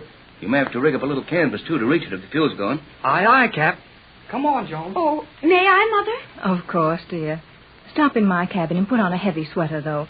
You've had enough exposure. Oh, but it's warm out on deck, Mother. You come on and do what your mother says. Yes, Jerry, of course. You've got something on your mind. Tex, what is it? Well, I don't like that running out of fuel, for one thing, and that drum being so far off our course for another. We're not out of the woods yet, Pat. But Johnson's last message sounded confident enough. Yes, I know, but, well, Pat, I wasn't going to tell you. Yes, Tex? And I told Jerry not to discuss it in front of you, but things lack a whole lot of being perfect for our getting away safely. I know there's a certain element of danger, Tex, but after what we've been through on that island... Exactly, dear. After what we've been through on that island, we don't want any more of it. You don't think there's much chance of those Euclideans being able to stop us now, do you? Well, we're only 50 miles from the island. If those chemists wake up while we're within striking distance, or if the remaining guards can manage to get that submerged island drained out and raised, well, they're coming after us. Then, if you think things are that dangerous, why not send a hurry-up call to Johnson, have that boat put about and run back for us? Yes, that's what Jerry asked me, but it's no good. Johnson is taking chances on our picking up barely enough fuel from these buoys. And for all we know, he hasn't enough large drums aboard to dump sufficient oil out for us. Yet in spite of all that, he keeps running away from us. Well, I'm not sure I understand what he's doing, Tex. I do, perfectly. He knows our danger, and he knows that even if we're caught again, he can go into Los Angeles, have my universal solvent formula compounded, and come back here with enough help to finish that island. While if he came back here now and was caught with us, well... Yes, I understand. Sorry, Pat, but it's about the way it looks to me. Listen. Sounded like the winch started. Yes. They must be getting ready to pick up the oil drum. Guess we had speed enough to carry us around to that buoy. They couldn't have rigged a sail and made it in this time. Jerry is helping the skipper and Mr. McLeod take a drum of oil aboard, Captain Bradford. We thought that was what the noise was, Joan. Yes, dear. But how did we get to it so quickly? The buoy was not as far off our course as it appeared to be. The light on it was very small and dim. It was actually not more than 100 yards away when the skipper sighted it. It relieves my mind about more than the oil. You mean about being off your course? Yes, at least we know we haven't forgotten how to navigate. How long will that amount of oil last, Captain? I can't very well tell you until I see how large the drum is. Oh, that was stupid of me, wasn't it? Did you notice the size, dear? Well, Mother, it was still hidden down in that dark water. I could not see it. And Jerry sent me in here to tell you that we had found it. No, that's all right, Joan. We'll soon know how large it is. I will go and find out, Captain. Don't bother, Joan. Jerry will come in as soon as they get the engine room hatch. As soon as they get it down there. I don't hear the winch. It must be over the hatch. It won't take long. It's going below now. It's landed, and none too gently from the sound. Well, it must have been a large drum. I sure hope so. How rapidly does this boat use up the fuel oil, Captain? I'm not sure without checking with Mac, but I know one barrel won't take us very far. Well, we got the barrel of oil in the hole all right. Mac and the skipper are going to put it into the tank as fast as they can. How big was it, Jerry? Well, Mac said it looked like 55 gallons to him. Oh, that won't take us very far, will it, Tex? No, not very, but Johnson knows how this boat burns it, and I told him we'd be running wide open. So he should drop those things overboard for us pretty often. Do you think it will take us long to start the boat again, Captain? Why, getting nervous, Joan? Yes, I am. We are so near that awful Euclidia, and they have so many powerful things with which to reach us. Oh, but most of those guys are asleep. And the ones that aren't are busy trying to raise that island after you and I flooded the lower levels. You can't be sure how long that gas from your formula will keep them asleep, will you, Tex? No, that would depend on the quantity of it they mixed up. The size of the room, and how soon they were given fresh air. Oh, a lot of things. But it should last for several more hours. And then there is the possibility of raising the island and using the submarines to chase us, or even the airplanes. None of the aviation engineers were in the gas-filled chamber. They would all be free to set out after us the moment the surface of the island cleared the water. Oh, you can all think of the nicest things. Now, why not quit hanging crepe and agree that we're away from the island? That's something. And we've got some more fuel. That's something else. It's not going to help things to sit around here with long faces and feel sorry for ourselves. You're right, Jerry. But after all, Joan knows all about the island. And 50 miles or 100 miles doesn't guarantee us much safety. Well, let's quit worrying about it for the time anyway. Any minute now, the motors will start. We'll have their Huskarora anyway to help us out. Yes, Skipper? Captain. Come in, Skipper. Got the oil in the tanks yet? No. Why not? Trouble? Aye. Serious? Bad. Right with you, Skipper. Shove off. You three stay here till I get back. Yes, Tex, we will. Gee, I wonder what's up now. Well, probably they can't get the oil drum open. I've seen that happen time and time before. But surely there is some way. Well, if there is, Tex will find it. I know those things can be dangerous, though. In what way can they be dangerous, Jerry? Well, there's no telling how much gas there is in one, especially if the oil doesn't fill it tight. And if you're not careful with wrenches and hammers, sometimes a spark will blow one up. I think Tex has handled several of them. We haven't much to worry about, though our time is awfully precious right now. It's funny we don't hear them working on it. I'm going to... Oh, no, Jerry. Stay here. You know the captain said for us to stay here in the cabin. But golly whiskers. I think you should stay, Jerry. For some reason, Tex wanted you to, and his reasons are usually very good ones. Oh, okay, Mrs. Bradford, I'm sorry. But, well, I don't like to just sit here and do nothing. I'm getting the jitters. I, too, have the jitters, Jerry. Oh, what was it, Tex? Couldn't they get the oil drum open? Captain Bradford, your face, it looks like a thundercloud. Tex. Oh, shut that door and come in here. Now, tell us quickly, what's the matter? That oil drum. They got it open all right. Yes, and then what? But we'll never run those motors on that oil. Was it not the right kind of oil, Captain? It wasn't oil at all. It was turpentine. Turpentine? Oh, Tex.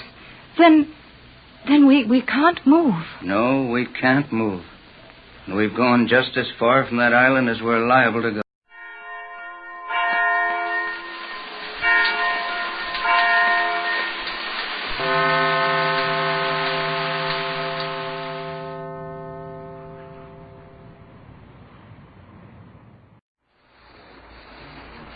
Sometimes it's fun to try to pitch yourself against a puzzle.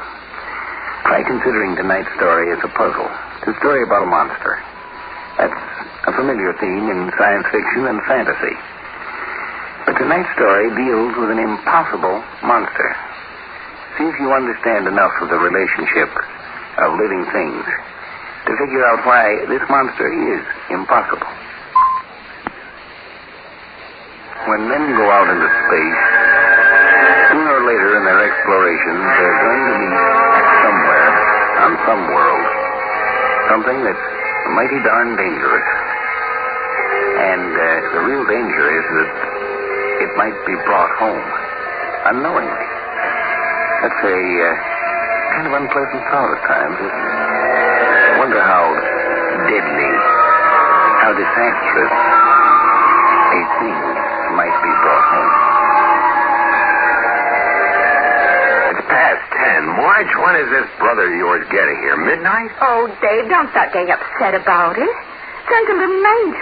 Don't forget it's 5 years since he was last on Earth. 5 years, I know 5 years. The ship landed 7:30. It doesn't take 3 hours to get here from the spaceport. Well, maybe there's some routine he had to go through before he could leave the customs. I understand there's a comprehensive medical examination for all returning from outer space. That's all we need. Some weird disease he picked up on Alpha Centauri 5. Oh, no, they wouldn't let him near civilians if he had any such disease. Well, all I can say is that if he doesn't show his face here by 11, I'm going to go upstairs and go to bed. I need my sleep. Oh, there he is now, Dave. Oh, I knew he'd be here on time. That'd be nice to him, Dave. He is my brother, after all. I haven't seen him since '89. Okay, I'll be polite. I'll go let him in. Hello there. Come on, right on in. My name is Dave Sporley. Thanks. I appreciate this, Dave. Oh, Ted. Oh, Ted. Hello, sis. Well, stand back and let me look at you. This is a big girl now, isn't she? Well, I'm almost 24. I married Dave 3 years ago. Well, you haven't changed much in 5 years. Same red hair, that dimple, freckles on your nose. Was there much red tape before you could leave customs? Just a medical exam. They gave me a quick look to make sure I wasn't carrying the plague. I was cleared through around 8:15. Oh, you must have stopped off for a little nip before coming here then, huh? No, I came straight here from the spaceport. Oh, but it only takes half an hour by rocket tube. No one said anything to me about a rocket tube. I took the subway. The subway? Oh, really? Now the subway all the way out here? No wonder it took you so long. Say, the rocket tube's only been in operation for 3.5 years. Yeah. That's why Ted didn't use it. Yeah. He didn't know it existed. The world changes more than you think in 5 years. The new model autos that drive themselves, 3D video, the robots. Those things were all new when I last was on Earth. Now they're commonplace to everyone except me. Come on into the living room. You'll probably want to rest up. I'll give you a drink, put a little music on. And you can tell us all about your 5 years in space. Ah, better enough. You miss him out in space. Hey, can I dial you a drink? Scotch, thanks. I'll take it neat. Oh, same old Ted. Still likes the same music and still drinks the same kind of drink. It's only been 5 years. I haven't been away forever. Can you tell us where you've been? Or is that classified? Well, some of it is. But I covered a lot of ground. You ought to see the night sky on Dennet 9, Marge. 500 little moons up there like whirling knives in the darkness. In the 17th planet of the Vega system, 2 billion miles from its sun, and yet there's that great blazing light in the sky, so bright that we had to wear special eye lenses. Join the Space Force and see the galaxy. It's really true, then. It was good of both of you to offer to put me up while I'm on ground leave. No treat to be in a world where you have no friends and only one living relative. Oh, don't mention it, Ted. How long did you say that you were staying? 3 weeks. That's all right with you. And then you go back to space for another 5 years? That's right. Survey trip this time. Around the galactic rim. How exciting that must be. Just a job, after all, Marge. But how much more exciting it must be to be a spaceman than a newspaper man. You a newspaper man, Dave? I work for one of the system-wide news services. That's a job that keeps humming all the time. We spacemen spend 3/4 of our time drifting through nowhere between planets, playing solitaire, watching old films, and thinking about Earth. Yes, but when the waiting's over, when you finally reach another sun and walk on alien soil. Yes, then it becomes worthwhile. Well, you must excuse me. I've had a busy day. Aboard ship and then getting out here. Of course. If you'd like me to show you up to the room, why... I appreciate that. Gee, this house is so full of new gadgets that I hardly know what anything does. This thing over here... Watch out, don't! Ted, your arm! My arm's all right, Marge. Look, that was the water disposal unit. Anything you put in there gets converted into energy. Oh, but look, I put my arm back in time, see? Yeah, but we heard the sound. When you activate the unit, it crackles like that. And I saw your hand in there after the wrist test. You're both imagining things. All I did was toss a piece of candy in to see what would happen. My hand didn't come anywhere near it. But I saw your hand go in, Ted. And the disposal field crackled. And yet your hand's all right. I don't understand it. I tell you, my hand didn't come anywhere near it, Marge. Dave, would you show me to my room? I'm pretty worn out. But I saw his hand go in. I saw it.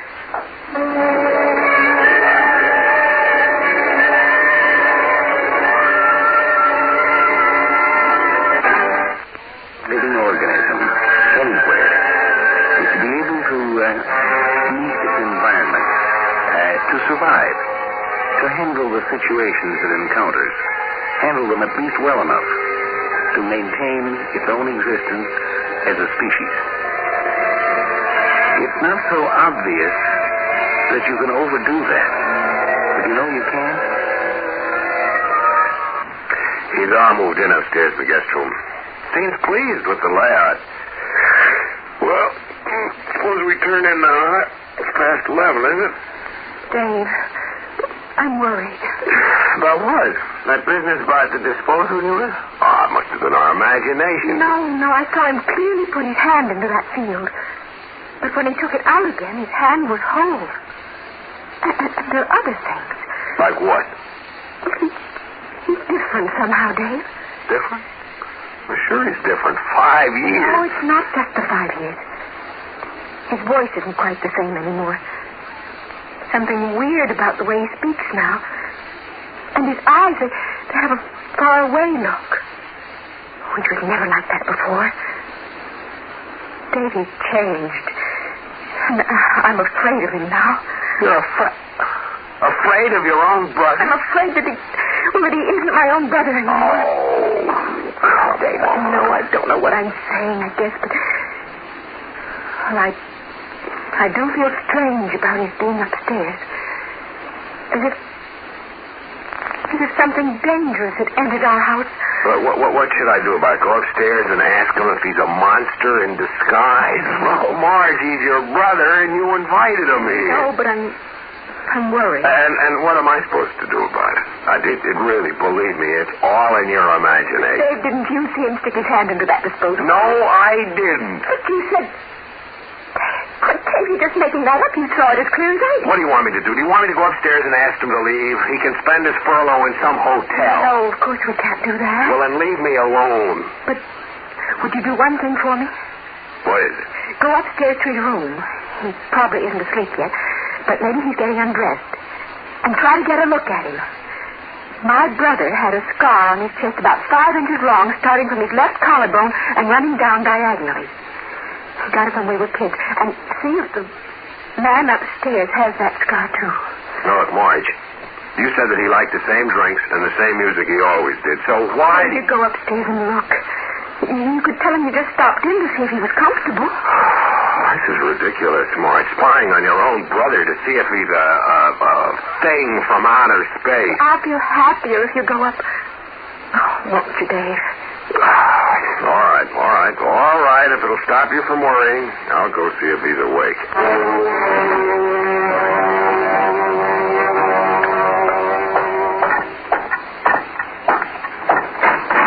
I saw your light was still on, Ted, so I figured I'd stop. Why do you enter my room without knocking? Wait. Your face is...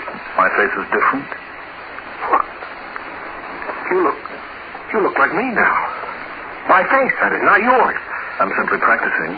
Practicing? Oh, don't go away. Come here, Dave. What are you? I'm your brother-in-law, Dave. And your face. And your hand. Didn't Marge tell you that I had such abilities? No, of course not. I guess she didn't know. I couldn't do things like this before I visited Altair 6 2 years ago. Altair has a very interesting form of native life. At the moment, nobody knows of the existence of this life form but me. It's a mimic. Mimic? When a spaceman known as Ted Kennedy was exploring Altair 6 2 years ago, he wandered off alone to look for wildlife. There was a big brown stone in his way. He kicked it, but the stone clung to his boot. It wasn't a stone, you see. It was a mimic. I don't know what you're talking about. Get out of my way and let me out of this room. You must be out of your mind. Ted Kennedy never knew what happened to him. Within 10 seconds, the mimic had absorbed him, swallowed him up. Flesh, brain, memories and all. When the mimic had fed, it realized what a lucky find it had made. A spaceman who would be going back to Earth someday. The mimic can divide itself infinitely. It left part of itself there in its old disguise of a stone. The rest of it went back to the spaceship disguised as Ted Kennedy. Marge said you were different, that something had happened to you. I have all of Ted Kennedy's memories. As far as anyone can tell, I am Ted Kennedy. Right down to the last molecule. And my crew members who were all absorbed by the mimic and who are on leave now. Oh, whole ship while you're spreading all over the earth. Exactly. Come here, then. Well, let go of me. Don't try to resist. It'll just take seconds. Boys! Boys! Just a moment more, then it'll be over. Boys! There. Finished.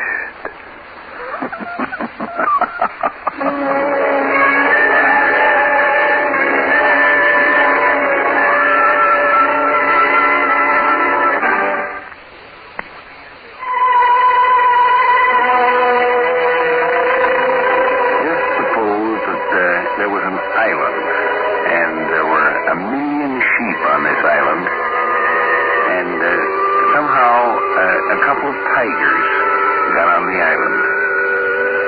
My, wouldn't they have a high old time. Eating those sheep would be so easy for them. Wonder how they'd make out, they and their progeny. My, they sure could live high, couldn't they? Ted, you were gone a long time. I was getting worried. He wasn't undressed yet. I had to wait to see the scar. Oh, he had it then, did he? Of course. Big purple slash across his chest when he got cut. Time he tried to climb that picket fence. You mean he told you how he got that scar then? What? Oh, yeah. He told me all about it. How you and he were stealing apples years ago, and how the farmer came to chase you. He jumped over the fence, but he cut himself going over, and you were stuck in the orchard because you couldn't get over the fence. And he told you that? Yes. He never told anyone that story. He was so ashamed that he left his kid sister behind and tried to get away. And he made me swear that I'd never tell anyone about it. Well, he told me. Oh, I guess 5 years does change a man. Oh. Well, it's almost midnight now. You'll be dead in the morning if you don't get some sleep, Dave.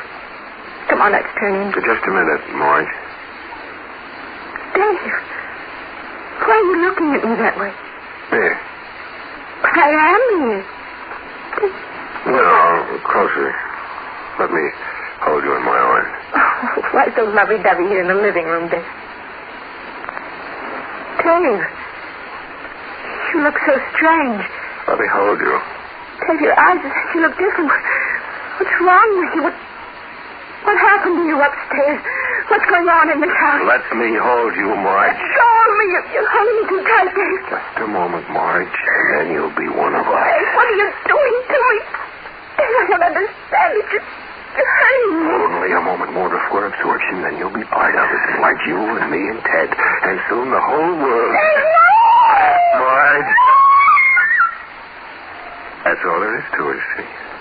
A few moments while our organism absorbs yours, then a split, and a new Marge Spaulding appears. It's odd. I remember everything I did as Marge, clear and sharp. Only now I'm you too, Dave. And Ted. And all the members of Ted's ship crew. And soon, everyone in the world, all merged into us. I see it's all over. I waited until you had converted it. Yeah, we better sleep now, build up our energy, and every time tomorrow we get someone alone... We convert him into us. Simple. Quick. All this food waiting for us on this planet. Billions of human beings. All ours. Answer it. Why, it's Mr. Adams from next door. Hello there, Mr. Spaulding. I know it's late at night, and I hope I'm not intruding, but I was just coming home from the movies, and as I passed by outside, it sort of seemed to me that I heard screams coming from in here. Yes, that's right. It was my wife screaming. Mrs. Spaulding? But you seem so calm. I mean, oh, I guess everything's under control. Yes, everything is under control. Yes, well, if that's the case, I guess I'll be going on along home then. I'm sorry to have bothered you. I just thought maybe you might be needing some help. We appreciate that very much, Mr. Adams. Won't you step in for a moment? Well, it's quite late, and as you say, everything's under control. All the same, if you'd come inside. Yes, do come in. I'll fix you a little nightcap. Well, just for a moment. I've always believed in being neighborly. I guess I'll come in if you're nice enough to ask me. We're glad to have him, Mr. Adams. Hey, don't stand in the hall. Come in. Close the door. Well, it's nice of you to ask me in, Mrs. Pauling. Yes, sir. Right nice of you to invite me in.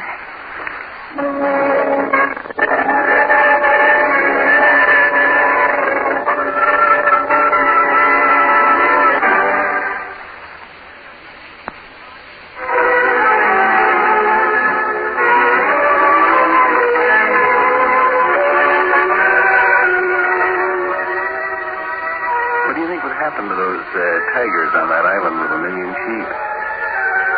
They'd starve to death, of course. They'd eat all the sheep. Then there'd be nothing to eat but tigers. They aren't good eating, I understand, even for a tiger. What do you think would happen to a monster on any planet, which is just an island in space, that became so successful that nothing could fight it? It'd starve to death, of course. That's an impossible kind of monster. There never could be such a monster as is discussed in this story.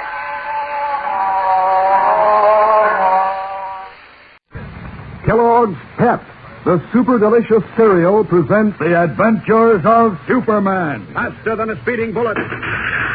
More powerful than a locomotive. Able to leap tall buildings at a single bound. Look, up in the sky. It's a bird. It's a plane. It's Superman. Yes, it's Superman, and today, as the Man of Steel undertakes a gigantic task in the North Atlantic, Jimmy Olsen, Poco, and their Eskimo friends stand in great need of his help. We'll learn why in a moment. But right now, let's look in on a discussion between Dan McCullough and Eddie. Say, Eddie, how many Pep model planes did you say you had? I've got 5, Dan. 3 American and 2 British. Well, that ought to be enough. Now, I'd like to test you on a couple of questions, Eddie, and see if you've really been studying those models. Well, jeepers, Dan, I don't know if I can give you all the technical stuff. Oh, don't worry, Ed. These are mostly observation questions. Oh. Now, are American planes marked with a blue star on a white circle or a white star on a blue circle? Think hard. Oh, golly, I don't... Yes, I do know. It's a white star on a blue circle. I remember noticing it on my Pep model of a Liberator bomber. Good for you, Eddie. Now, how about trying this one? Does the rudder of an American plane carry any marking? The rudder? Well, there are insignia on the wings and the fuselage, but I don't think there are any on the rudder. Right again, Eddie. You must have studied those Pep model planes pretty closely. Well, I tell you, Danny, I'm trying to learn as much about aviation as I can, and, well, those Pep plane models sure are a swell help. You bet they are. And, gang, have you been studying your Pep model planes? Remember, there's a swell-colored cardboard model right inside every single package of super delicious Kellogg's Pep. And on the back of each model are lots of valuable pointers on how to spot it. Now, there are 14 different models you can get altogether. 4 British, 2 Russian, and 8 American ones. And best of all, you don't have to send in a single penny for any of them, not even a box top. There's a plain model right inside every single Pep package. Gang, be sure your mother gets you a package of those golden, delicious whole wheat flakes tomorrow. See which model plane you find inside. And remember the name, Pep, P-E-P. Pep is made by Kellogg's in Battle Creek. And now the adventures of Superman.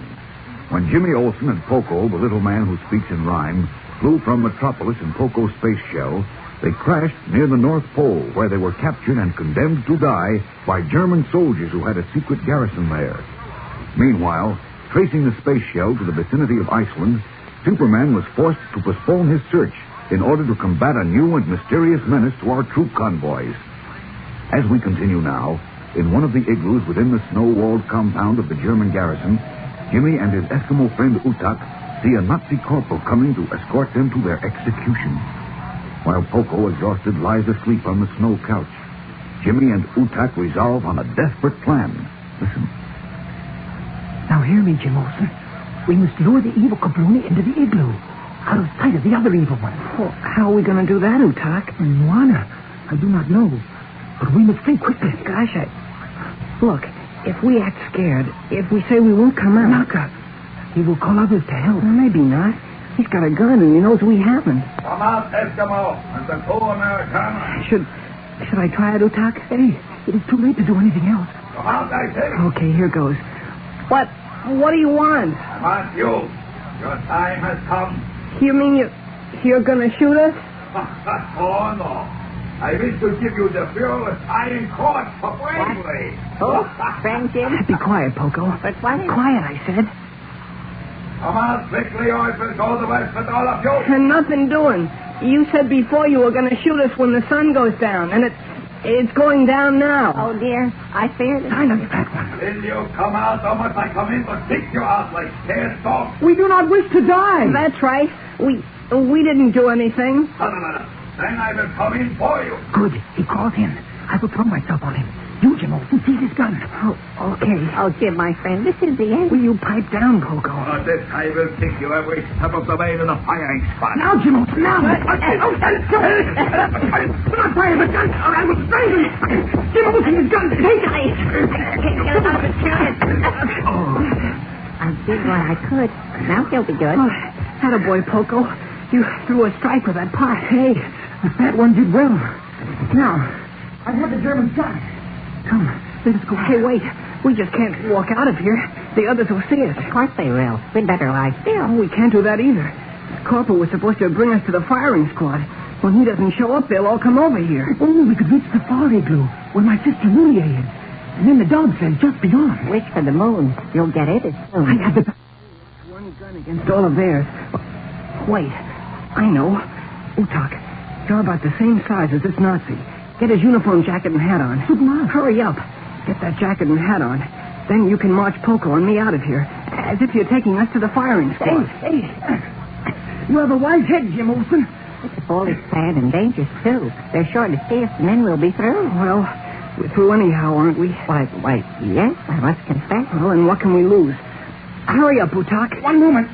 I must bind this evil one. Yeah. Oh, you better gag him, too, in case he comes to before we're away. Hey. Wait, I'll help you. Oh, hurry. Hurry. That's right. Stick his sweater in his mouth. Hey. There. That's it. Come on now. You fat one. Crawl out first. I like this knot. I'm sure we'll be shot. Now you, Jim Olsen. Okay. Oh, wait, Utak. Put that fur collar up around your face. Hey, let us go. Quickly. Well, so far so good. Now, where did you say your sister was? At the last igloo on this side of the snow wall. Okay. Come on, Poco. Walk behind us with the gun, Utak. My head goes round and my pulse is pound. Those Germans are looking right at us. Let us walk faster. Knock on. What did you do if they suspect? Yeah. Utak's right, Poco. My feet sure want to run. Utak, look. That igloo to our right. Someone's at the entrance, watching us. I see him, too. Now what do we do? Have no fear. It's one of the old ones. And the evil Germans have imprisoned. All these igloos were built as jails for my people. Oh. We approach the igloo now where Julia is. That one just ahead? Hey, I will call her. And she will march with you if I take her also to the firing squad, behind the evil one's igloo pack. Well, then what? I will tell you at the time. Now, stop. Julia! Oh, what's keeping her? Julia! It is I, Utak. Oh, misery. Where can she be? Julia! Holy smokes, not so loud. See, friend James, the Germans look. Now surely they'll get us on the hook. No, they turned away. Oh, boy, here she comes. Utak, what do you do in the evil one's uniform? So loud, Julia. That's no question, Julia. Walk with our Kabul friends to the wall. What, Utak? We seek to escape from the evil one. Walk straight to where the wall turns. Come on, Julia. How can we escape? It is madness. The wall is low, not as high as our shoulders. And on the other side of the wall are the dogs and sleds. You mean we're going to climb over the snow wall? Hey, and very swiftly before we can be fired upon by the evil one's guns. But even if we reach the sleds, the evil ones will hunt us down in their planes and then torture us, as they did others of our people. Oh, sorrow. Oh, woe. It's better to take that chance than be stood up against a wall and shot, isn't it, Julia? Hey, but... We come to the wall. Now, when I say so, run suddenly and cast yourself over. Okay, but... Hey, wait. Poco's pretty short. The wall is as high as his head. Gee, so I have forgotten. But I will help him. Thank you, my newfound friend. This is no time for poetry, Poco. Now there, over the wall. Poco fell.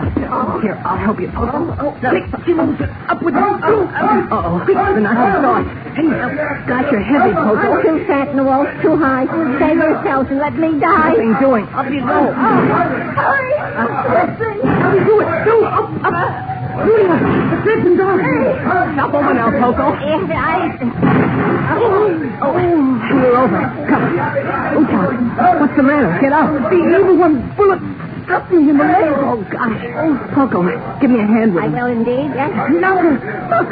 Leave me and do yourself. What are you talking about? Come on, Poco. There are no threads. What will we do? Utak, what happened? He was shot in the leg. Run, leave him. Easy, nothing. Grab his feet, Poco. Hurry up. The Germans will be here in a minute. Where can we go? There's nothing but snow. The sleds were taken away. I said to you it was madness to try to escape. I guess you were right, Louis. I slipped at the wall. I'm to blame for it all. No, you're not. There are no sleds. We couldn't have escaped anyway. All hope gone now. Jimmy, Poco, and the two Eskimos raise their hands in surrender as the triumphant Nazis, guns in hand, scale the snow wall and surround them. We'll return in a moment for the climax of today's episode. But first, here's a swell tip for all of us. You know, gang, it isn't every day that you discover a really super breakfast treat that's mighty good for you as well as mighty grand tasting. That's why I want to tip you off to that super delicious cereal, Kellogg's Pep, because it really fills the bill on both counts. You see, those crisp golden whole wheat flakes have so much hearty come back for more flavor that folks who try them are bound to feel mighty well treated. What's more, Pep's really good for you as well as downright delicious. But that's not all. No, sir, there's an exciting prize inside every single Pep package. It's a model plane made of colored cardboard that's just as easy as pie to put together. Now, altogether, there are 14 different models you can get. 4 British, 2 Russian, and 8 American ones. And on the back of each model, you get a lot of valuable pointers on how to spot that particular plane. Best of all, you don't have to spend in a single penny for these planes, not even a buck stop. There's a model right inside every Pep package. Gang, be sure your mother gets you a package of Pep tomorrow. And remember the name, Pep, P-E-P. Pep is made by Kellogg's in Battle Creek. And now, back to the adventures of Superman. As Jimmy Olsen and Poco were recaptured by the Germans, Superman has returned to the American base on Iceland after many hours over the stormy North Atlantic. He is talking to Vice Admiral Edward Martin outside an airplane hangar. A large iceberg looms on the snowy ground beside them. So, our hunch was right, Superman. These icebergs are the Nazis' new secret weapon. Yes, Admiral. I saw and smashed about a dozen of these in the sea. They were all like this sample I brought you. A great charge of explosive inside the ice, and then this trailing mechanism. Which attracts the iceberg to a ship. That's right. This is the most fiendish thing I've ever seen in my life. Uh-huh. And what I can see how they drill holes in the ice and set the TNT charges in them, but where do these icebergs come from? Well, they seem to come from the north. I didn't take time to try to trace their source. I wanted to make sure there weren't any left in our convoy lane. They come from the north, you say? That's what I think. It's my hunch that the Nazis, or Japs, whichever they are exploding the frozen sea and then setting their death traps in the icebergs and letting them float down here into our convoy lane. Superman, we've got to find the source and smash it. You saved one great convoy tonight, but we've got others coming through. Ships with wounded men. They're returning through these waters to America. Well, I'm going to take care of that right now, Admiral. I'll send planes to help you. Storm's letting up. Good. Suppose you let your planes hunt for the icebergs that are drifting down here all the time. And if they'll attend to that, I'll trail them to their source. Well, you'll have to go pretty far north before you come to frozen sea. I'll go all the way to the North Pole if necessary. I want to finish this job tonight. And then see if I can find Jimmy Olsen and Poco. Though I may be too late for them. Well, so long, Admiral. Goodbye. And, by the way, Superman. Yes? What happened to Clark Kent? I haven't been able to find him. Oh, Kent's all right. I'll be seeing you. Good luck, Superman. Up, and away! Leaping from the snowy turf like some great red and blue bird, the Man of Steel heads north over the stormy Atlantic, unaware that the strange chain of circumstances he follows holds a startling climax for him and for Jimmy Olsen and Poco, who at this moment are only a scant breath from eternity. There are surprises and thrills ahead, So don't miss tomorrow's exciting episode. Tune in, same time, same station, and follow the adventures of Superman. Faster than a speeding bullet. More powerful than a locomotive. Able to leap tall buildings at a single bound. Look, up in the sky. It's a bird. It's a plane. It's Superman. Fellows and girls, be sure to follow the adventures of Superman, brought to you every day, Monday through Friday, same time, same station, by the makers of that super delicious cereal, Kellogg's Pep. Superman is a copyrighted feature appearing in Superman DC publications.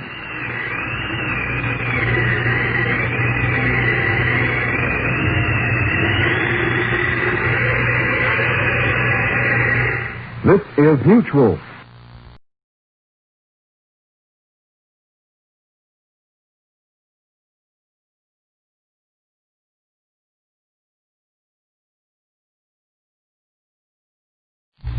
Kellogg's Pep, the super delicious cereal, presents The Adventures of Superman. Faster than a speeding bullet.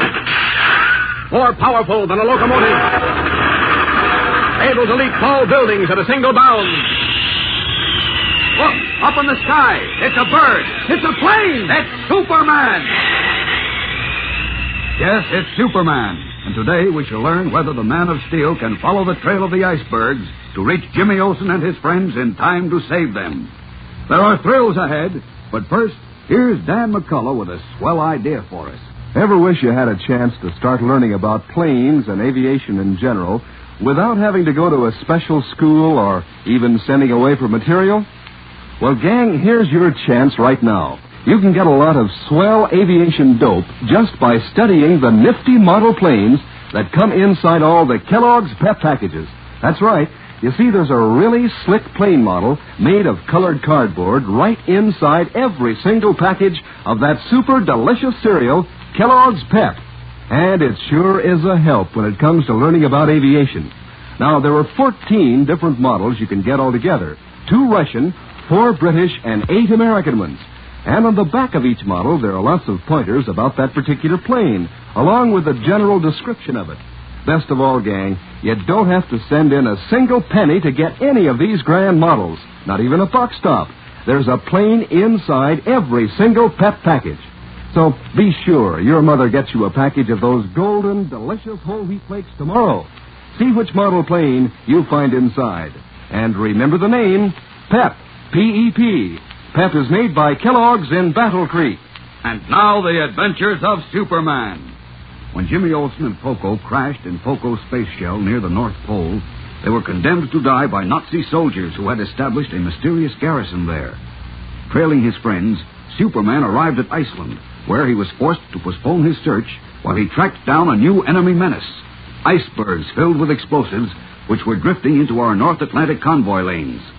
Observing that the icebergs were coming from the north, the Man of Steel streaked away to find their source, unaware that Jimmy and Poco and their Eskimo friends, Utak and Nulia, have just been recaptured by the Nazis after a desperate attempt to escape. As we continue now, Jimmy and Poco, numb with cold, have been brought before Colonel von Gerson in the latter's office. So, my stupid American friends, you thought you could escape. Go ahead and laugh. But if Utak hadn't been shot in the leg when he and I were getting Poco over the wall... I'm to blame. I could die for shame. Oh, forget it, Poco. It was a tough break, that's all. Anyway, the dog sleds weren't on the other side of the wall where Utak thought they were. How unfortunate, Olsen. And how unfortunate, too, that your rocket ship was empty of fuel. Yeah, you're telling me. Your rocket ship is interesting. Most interesting. Particularly the revolving shell. As if it had been designed to create friction whilst flying through space. Of course, we know that spatial travel is as yet impossible. No, it isn't. Down. But your rocket ship presents the interesting possibility. Who knows? It may even help us to defeat you in the next war, if we do not learn how to use it in this. There isn't going to be another war with Germany. You think not? I know it. When we lick you this time, you're going to stay licked. Do not talk so big. You have not yet defeated us. It won't be long now. The Russians are almost in Berlin. and our armies are closing in from the west. But in another week or two, after I have sunk hundreds more of your ships and drowned tens of thousands of your troops, you will beg us to make peace. After you've sunk... Say, what are you talking about? It sounds strange. His mind is deranged. What's that? An explosion, as we've heard before. I've counted now at least a score. There it goes again. Yeah, Olson, and that means many more icebergs filled with explosives will follow the currents into the lanes of your great convoys and destroy them. What? Yeah, our new secret weapon which will turn the tide of the war for us. Well, you're crazy.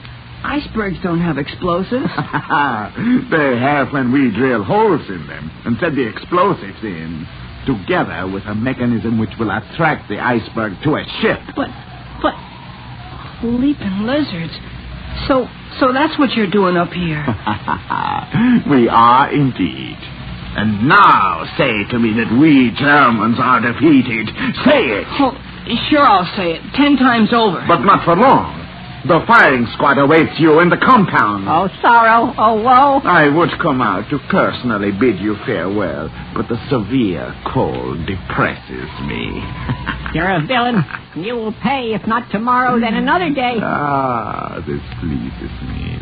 Nothing makes me so happy as to see an American die. You dirty Nazi. There go more cargoes of death for your countrymen. But enough of talk. The Eskimos have been assembled. They will see first you two Americans perish, and then Utak and Nulia, who conspired with you. Oh, but I tell you, Utak and Nulia didn't conspire with us. Silence! I say they did.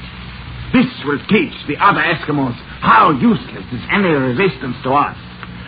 I will open the door for you so you may see the firing squad. Wait a minute. Now listen, Colonel. You wish to beg for mercy, Olson? No, I don't. Come on, Poco. Pity's no good. His heart is wood. Not wood. Iron. We Germans are made of iron. You hear that? And we are made of ice and dynamite, too. Go to your death, Schweinhoden. I guess this is it, Poco. Yes, my friend, we've reached the end. Goodbye, Americans. May the devil greet you. Stepping out into the bitter Arctic cold, Jimmy and Poco march across the snow-packed compound to where the Nazi firing squad awaits them. And meanwhile, hurtling northward above the sea, Superman scans all below him. Ah, there's another iceberg filled with explosives. Down and smash it. Down!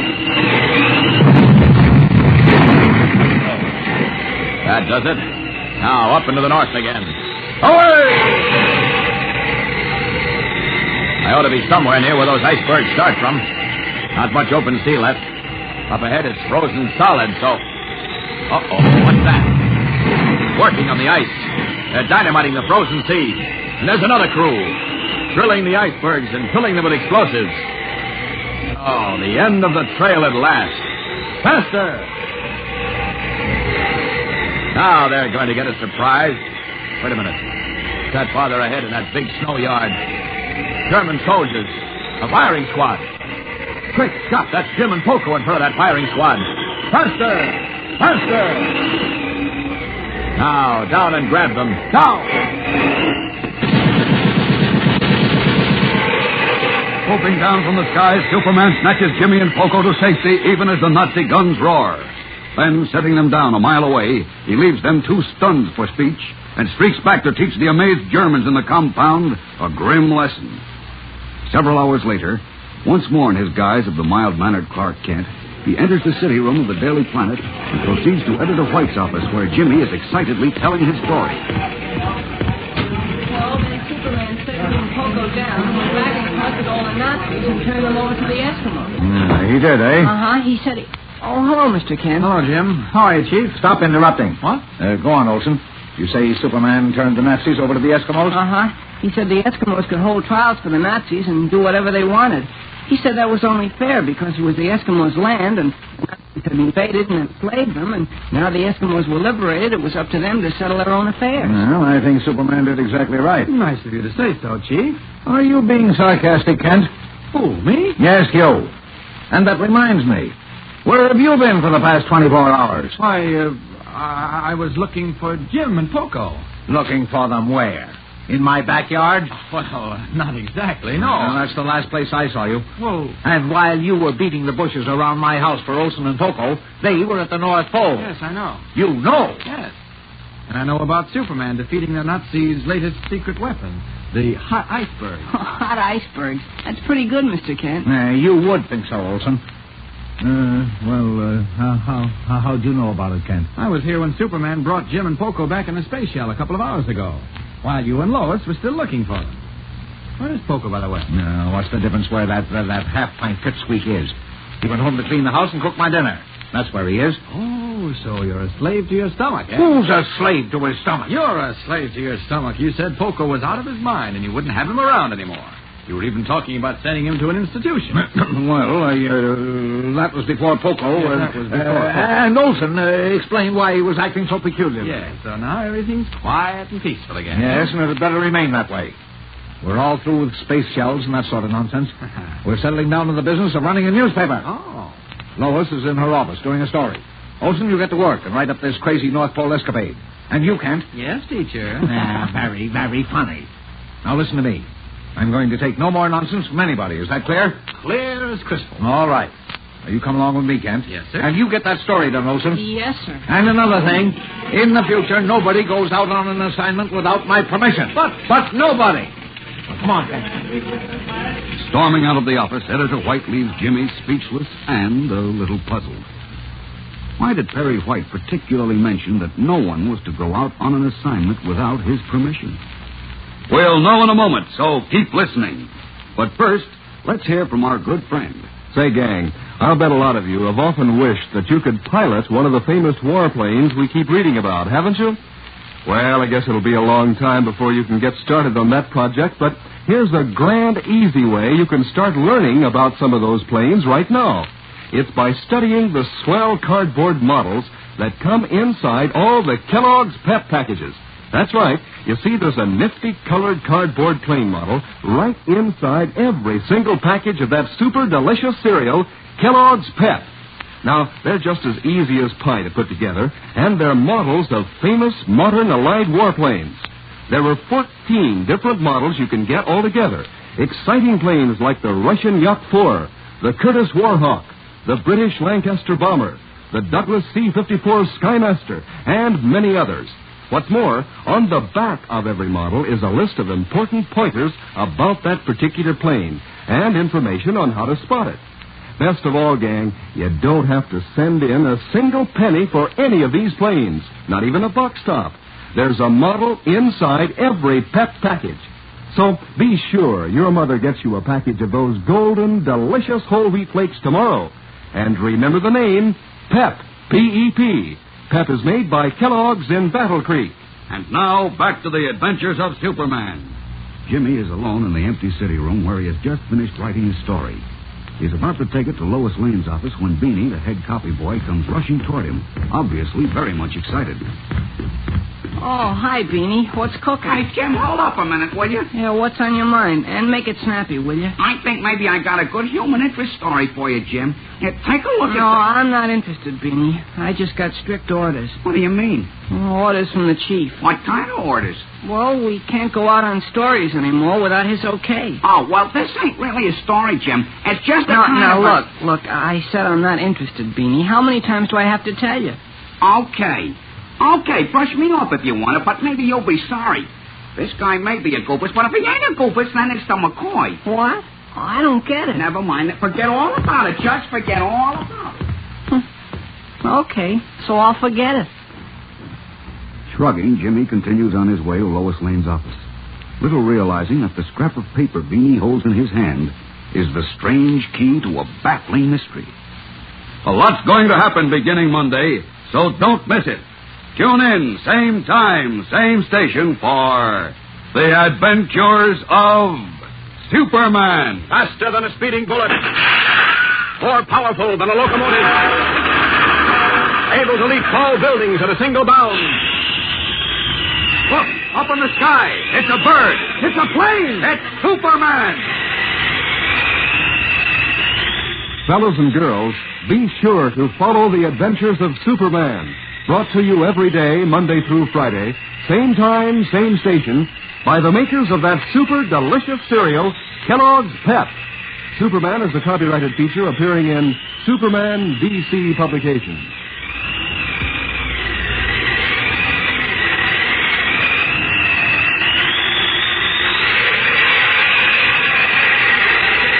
This is Mutual.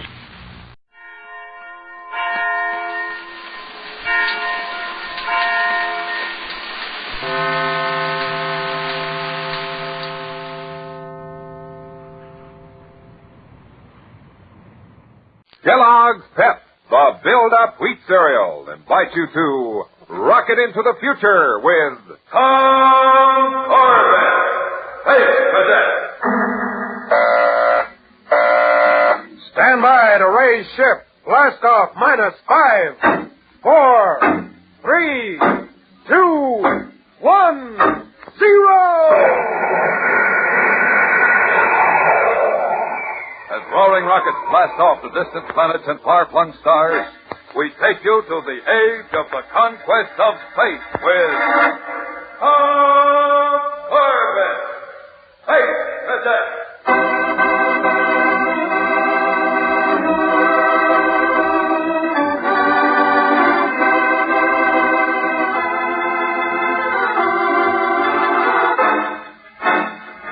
Aboard a giant passenger spaceship rocketing toward the planet Venus, Space Cadets Tom Corbett and Roger Manning have solved the murder of Barton Reed, a representative from the ruling council of Venus. Now, with Nestor Deacon, a former suspect, they make their way down the companionways of the ship to the jet boat deck, where the assassin is being held prisoner in one of the airlocks. I still can't get over it. Who would have thought a beautiful space doll like Alexandra Stone knocked off Barton Reed? She's a very clever and unscrupulous woman, Cadet Manning. Yeah, she almost had us believing you were guilty, Mr. Deacon. Go on, not me, Tom. I had her pegged from the minute I saw her. But, Cadet Manning, you just said... Don't pay any attention to him, Mr. Deacon. Roger always knows everything after it's happened. Oh, I do, huh? Well, listen here, you little space nut. Stab your tubes, Roger. This is the jet boat deck. Now, let's collect our prisoner. Which airlock was she caught in, Mr. Deacon? Number 3, port side. When I warned the captain about her, he sealed the outer portal. Neat little trap. Sure glad it worked. She's got plenty of explaining to do. Oh, there's Baxter, the flight engineer. He's been waiting for you, I guess. Uh-huh. Right in front of airlock 3. Congratulations, Cadet. You did a very neat job with that time bomb. Skipper asked me to tell you he was notifying Commander Arkwright of your good work. Well, thank you, sir. I hope it makes up for the way we used his orders. What then? Nothing, sir. How about the prisoner? Can we talk to her? Talk to her? Yeah, she's going to tell us why she murdered Barton Reed. This is very important, Mr. Baxter. There's a dangerous plot against the Council of Venus, and she's the only one who can tell us who's behind it. You've got to let us talk to her. I would, Cadet Corbett, only... Only what? Well, I thought you knew. She tried to escape. Climbed out of the jet boat to open the outer airlock portal by manual control. She what? She forgot the airlock pressure was high. When she opened the portal, she was pulled out into space. Alexandra Stone is dead.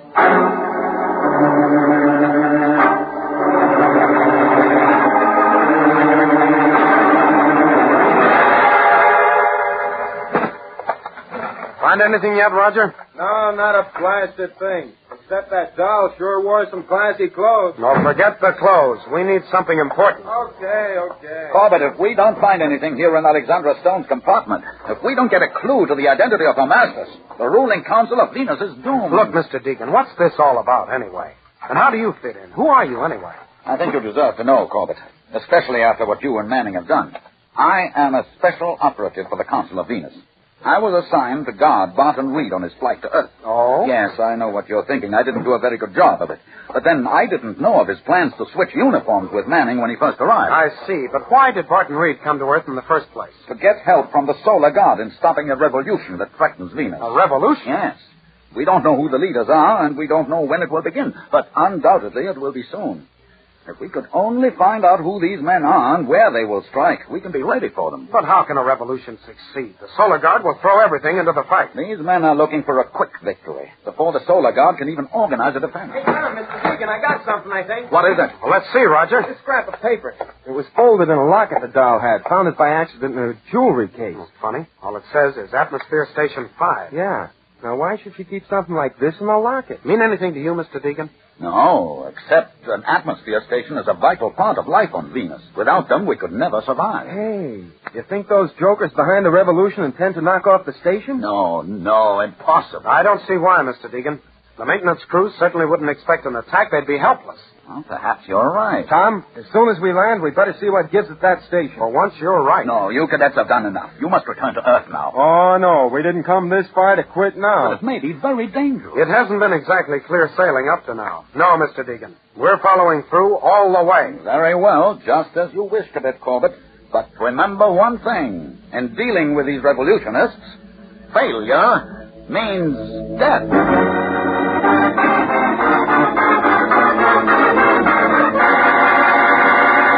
We'll return to the exciting adventures of Tom Corbett, Space Cadet, in just a moment. So stand by. Spaceman, today you're going to hear a very important message from Commander Arkwright. Now, Commander Arkwright put this message on the telerecorder system with special instructions that you hear him at this time. Commander Arkwright. As the Commandant of Space Academy, it is my responsibility to see that only the best young men are permitted to become Space Cadets. Each year, I have personally checked the records to make sure every cadet is in his best possible physical condition. In questioning these young men, I have noticed one outstanding fact. In every case, the men who appeared to be the best choices were young men who were careful to eat good, nourishing foods. Now, one of these good foods is Kellogg's Pep. Pep is a 100% whole wheat cereal. And in addition to getting all the advantages of wheat in Kellogg's Pep, you also get a full day's supply of needed vitamin D in every serving. Besides vitamin D, Pep also gives you vitamin B1. So take my advice. To help get yourself in the kind of condition to meet the standards of Space Academy, eat Kellogg's Pep. You will find it's a fine-tasting cereal as well as a nourishing one. End transmission. Well, there you are, Spaceman, right from Commander Arkwright. For built-up food values and a delicious, malty-rich flavor, ask your mom to get Kellogg's Pep. P-E-P.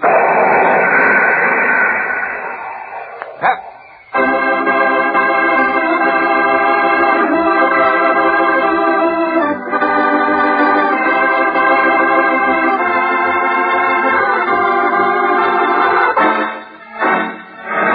Scattered over the surface of Venus at intervals of 2,000 miles are immense towering structures of gleaming metal and permaglass. These are the atmosphere stations, the lungs of the misty planet, supplying its inhabitants with breathable air. Now, Tom and Roger have arrived at Station 5 and tour the installation with the commanding officer, Captain Bridges. We're standing on the control platform now, cadets. It's the nerve center of the atmosphere station. We're 100 feet above the floor. From this panel, we can regulate every phase of operations. The men you see working below are the maintenance crew. Wow, it's a long way down, Captain Bridges. Yes, and it's an even longer way up, if you'll notice. Above us is the output tower. The manufactured air is pumped out into the space surrounding Venus at the rate of 8 million cubic feet per minute. Well, how do you manufacture the air? From the original atmosphere. It's taken apart to make free oxygen and free nitrogen, leaving hydrogen, which escapes into space. We hold the oxygen by freezing it, and we move it through these pipes over here into large combine chambers where normal Earth atmosphere is created. A little sabotage around here, and the people of Venus would be in a mess of trouble. Yes, indeed, Cadet Manning. And from what you've told me, we'll have to be prepared. I've already doubled the guard, and I'm making a thorough check on every man in the crew. Isn't there anything that can be done if these stations are sabotaged? Yes. We're preparing the old cities. The old cities? That's right, Corbett. The first colonists on Venus built cities under huge glass domes. They still exist. Several of them are being secretly restored, just in case of emergency. Great jumping Jupiter, what happened? One of the oxygen pipes is broken. Well, that one over there, look, the stuff is pouring out. Let's get out of here. Hold your eyes, both of you, or they'll be frozen. But how can we see? Keep your hands on the guardrail. Follow it to the emergency stairs. No, before it's too late.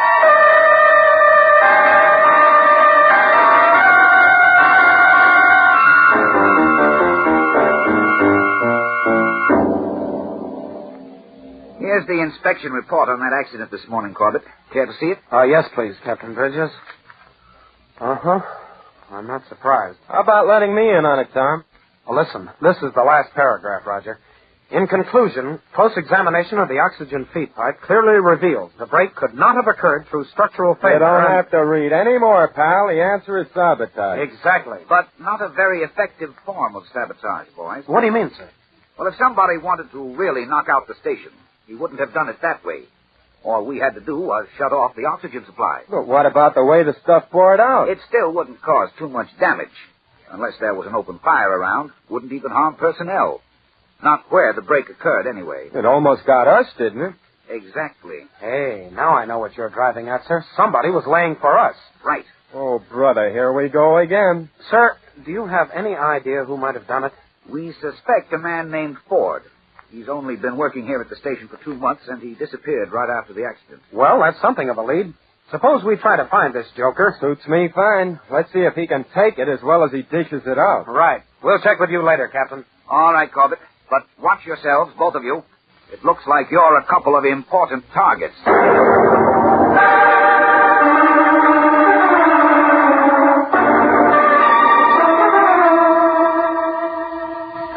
Hello? Hello, this is Ford reporting. It's about time. Where have you been? Hiding out. They're looking for me. Of course they are. You're a bungler, Ford. An incredible bungler. Not only did you fail to remove the cadets, but you disappeared from your job at the atmosphere station and called attention to yourself. But I knew there would be an investigation. Exactly why you should have stayed. Now you've alerted the guards of future sabotage, and you make our whole scheme more difficult. But there was nothing else I could do. You could have used your head. No matter. The important thing is those cadets. They've got to be put out of the way. They've done nothing but snoop around since they arrived, probing into everything. They're dangerous. Ford? Yes? I'm going to give you a chance to redeem yourself. What do you want me to do? I've no doubt that Corbett and Manning are looking for you. You make it easy for them to catch you. Catch me, but they'll... They won't do anything to you. They're interested in bigger fish. By showing just the right degree of reluctance and resistance, you can lead them here. After that, I'll take care of them. In my own manner.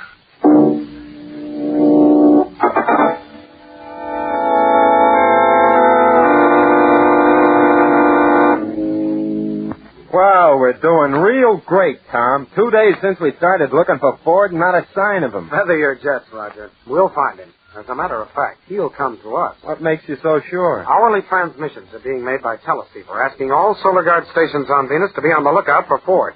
The revolutionary group he's tied up with is sure to intercept those transmissions. So what? So this. They'll send Ford to us. You're space happy. Not at all. They'll want to find out exactly how much we know before they get rid of us. They'll want to find out if the Solar Guard is preparing any kind of defense. And we'll be just the ones to tell them. Go on. I still think you're space happy. I am, eh? Well, I'll bet you a new uniform. That's Ford now. It's a bet. Okay. Open the door. Furthermore, if it's Ford, I'll polish your boots for a year. I'm looking for Cadet Corbett or Cadet Manning. I'm Manning. My name is Ford. I understand you've been looking for Great, jolly. Come in, Mr. Ford. I've been expecting you. Start reaching for that boot polish, Roger. Okay. You're Cadet Corbett? That's right. I came here to see if I could make a deal with you two. What sort of a deal? I've been mixed up in something pretty dangerous here on Venus. I'm not my own master. Because of my past, I'm forced to work for men who would stop at nothing. Including getting rid of us. Yes. You see, they want to take over this planet and establish a government of their own. I didn't bargain for that. So you want out. Is that it? I want my record cleared and all charges against me dropped. If you can arrange that, I'll identify all the leaders of this revolutionary movement. Well, that isn't up to us. But you'll put in a good word for me, won't you? You'll tell the Solar Guard I helped you? Sure, if you do. Fair enough. Now, we'll have to move fast. They plan to strike tonight against the atmosphere station. How much time have we got? Less than 2 hours. Okay. I'll call headquarters and warn them right away. No, not yet, Corbett. Why not? I don't know which station they're going to hit. And it would be foolish to concentrate a defense around one and have the enemy attack another. That adds up, Tom. There aren't enough men to guard them all. But still, As soon as we find out which one is the target, you can contact headquarters by space radio. There'll still be time. And we're wasting what little time we've got. Come on, Tom. On the ball.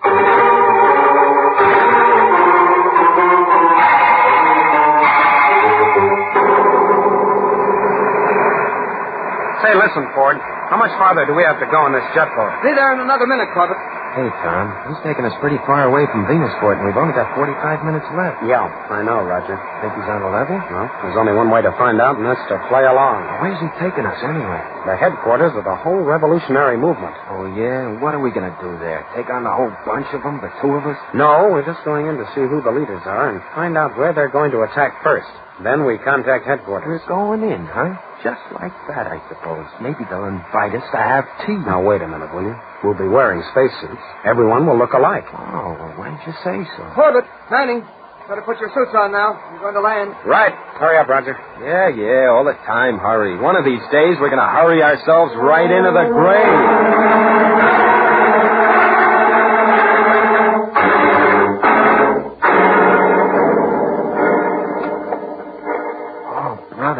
Some installation here. All those characters outside are armed to the teeth. Yes, with heat rays. Once those men are turned loose against the atmosphere stations... You don't have to say it, Tom. The crews won't have a chance unless we warn them in time. Down this tunnel now, Corbett. We're right behind you, Ford. When are we going to catch up to the leaders of this mob? The inner chamber where the final plans for attack are being made is down at the end of this tunnel. I'll take you into the chamber next to it, and you'll be able to hear everything there. Good. As soon as we get the information we need, we'll beat it back to the jet boat and alert headquarters. Yes, that is the best plan, Corbett. Hey, Tom, I was just thinking, wouldn't it be something if we brought in the leaders ourselves? Now, don't get any big ideas, pal. One thing at a time. Okay. It was just an idea. Hey, get a load of these pipes along the tunnel. They look familiar to you? Oh, yeah, just like the pipes at the atmosphere stations, the ones that carried liquid oxygen. This installation is a small-scale atmosphere station. The leaders planned well. When they knock out the ones on the surface, they'll be protected down here. Oh, brother, what an operation. Quietly now.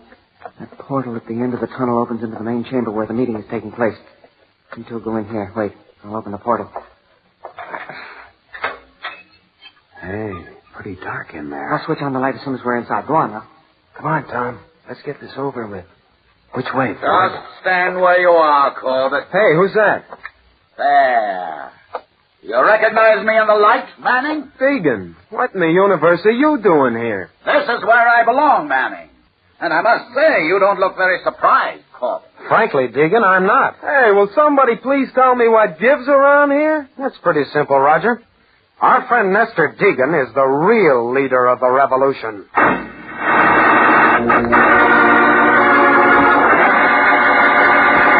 We'll return to the exciting adventures of Tom Corbett, Space Cadet, in just a moment. So stand by. Say, spaceman, do you want a cereal that helps you to build strong bones and muscles? You want a cereal that gives you food energy for a quick morning blast-off? Well, then, you want Kellogg's Pep. Yes, sir. That's the super space cereal that's a breakfast-time favorite from here to Neptune. And, mister, the first time you sit down to a bowl full of Kellogg's Pep, you'll know why. What a flavor. Why you won't settle for less than second helpings. And just remember, at the same time you're enjoying the taste of Pep, you'll be taking on Sunshine Vitamin D and Vitamin B1. You'll be taking on top-notch food energy, too. Food energy to help you blast off for a busy day. All the cadets here at Space Academy eat plenty of Kellogg's Pep every morning. So, if you want to start your day the way Tom, Astro, Roger, and all the fellas do, you eat Pep, too. Ask your mom to start serving Kellogg's Pep tomorrow morning. Rustle lots of Pep into your cereal bowl. Pour on the milk. Sprinkle some sugar and dig in. When you taste Pep, you want to start every day the spaceman's way with Kellogg's Pep. P-E-P. Pep.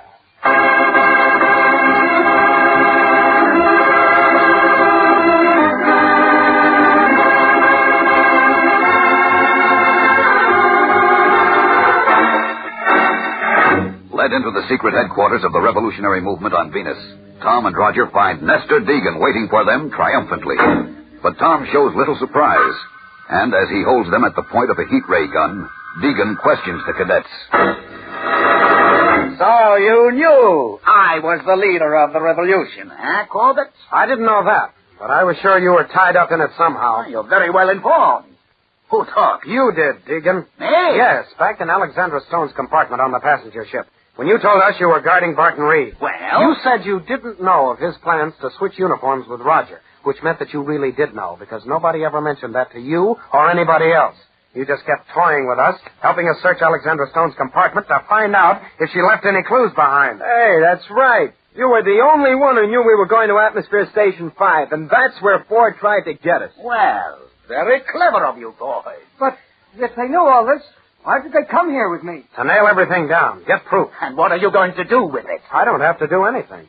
Captain Bridges and a detachment of the Solar Guard will be here in 10 minutes to clean out this nest of rats. What? Oh, did anyone follow you? No, I swear. You're wrong, pal. You were followed by tracer beam. Here. You see this belt communicator? It's wide open, sending out a steady signal. You hear?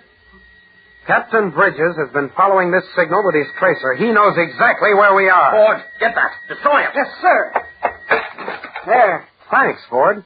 You just gave the final signal. What do you mean? The minute the signal stopped, Captain Bridges knew that we were at your headquarters. So now he'll close in. Why, you... Sir, we've got to get out of here. All right. Stand over there against that wall, both of you. What are you going to do? You'll find out. Now stay there. Sure, Deegan. We've got all the time in the world. No, you haven't, Corbett. Ford. Yes, sir. I want you to get every man out of here. Tell the unit commander to begin the attack. But it's not time. Tom, we got to do something fast. Deacon's sure to burn us down with that heat ray of his. I know. Now get this. There's an oxygen pipe connection right behind me. So? I'm opening it. Great galaxy. Shut up and listen. The stuff is leaking out right now, and it'll turn to vapor fast. When Deegan fires that ray, the oxygen will ignite. There'll be an explosion. And what happens to us? We'll have to take our chances. And we'll have to move fast to duck that ray. Now drop when he fires. Okay. Let me know when you're finished, huh? All right, now, you two. Get ready. Your interference has endangered my plans, but if I move fast enough, there's a chance for success. Not much, Junior. You certainly won't know about it. Hey, what's that noise? I don't hear anything. The oxygen. You've opened the valve. Why, you... Look, Roger! I'll fry you. Stay down, Roger! Stay down! The oxygen is igniting! No!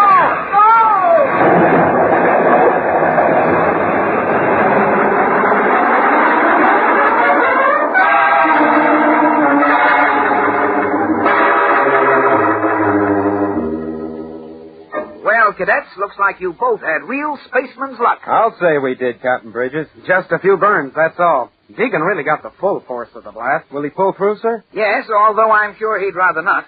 Life on the prison asteroid is no bed of roses.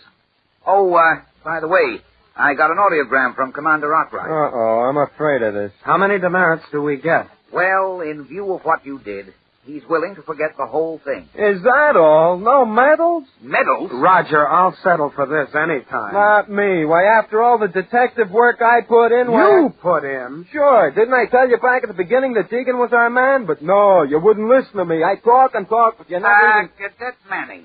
Yes, sir? Haven't you wondered why Corbett never told you about using the tracer beam to locate Deegan's headquarters? Yeah, I have. It's just because you talk and talk. So suppose you do something about your mouth right now, eh? Yeah, Roger. Like cramming the other foot into it, too.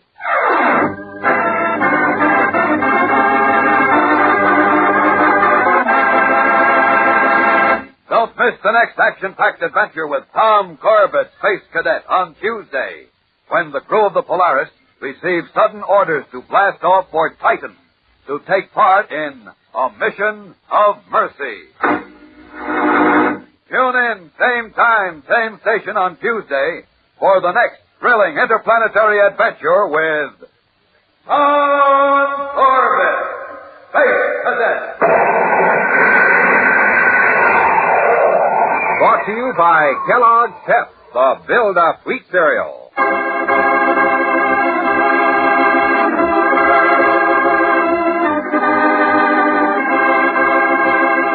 Tom Corbett, Space Cadet, starring Frankie Thomas, can also be seen on television and appears in the comic sections of many of America's leading newspapers. Look for it daily and in weekend editions.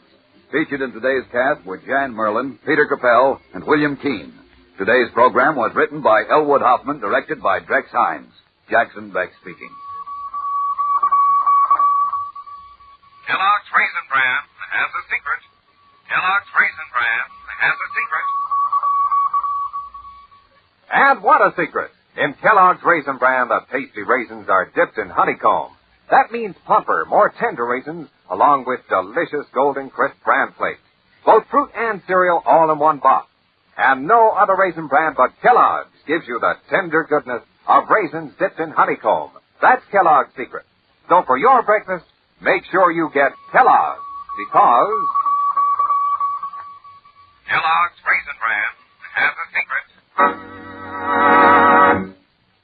program came to you from New York. America is sold on ABC, the American Broadcasting Company.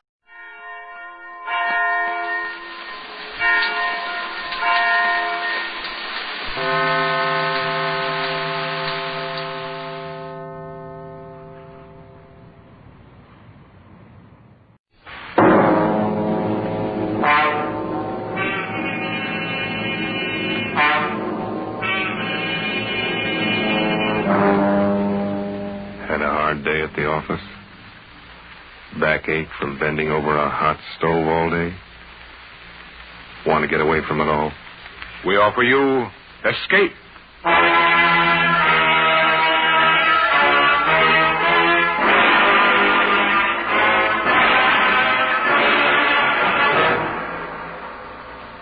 It is midnight, and you are alone. Suddenly the room is plunged into darkness. You sit frozen with terror because something is there behind you. Something you feared would come. Something from which you must escape. Escape, produced and directed by William N. Robeson, and carefully plotted to free you from the four walls of today for a half hour of high adventure.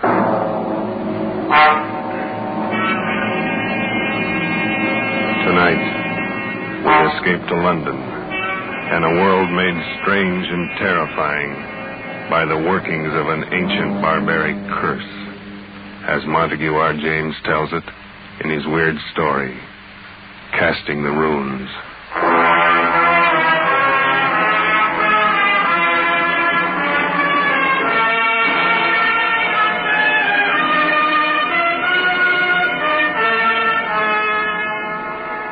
My name is Edward Dunning. I'm a scientist. I'm used to dealing with facts, not fairy tales. I'm regarded as Britain's leading authority on medieval life. And as such, I've studied much of the ancient fears and barbaric superstitions of those times.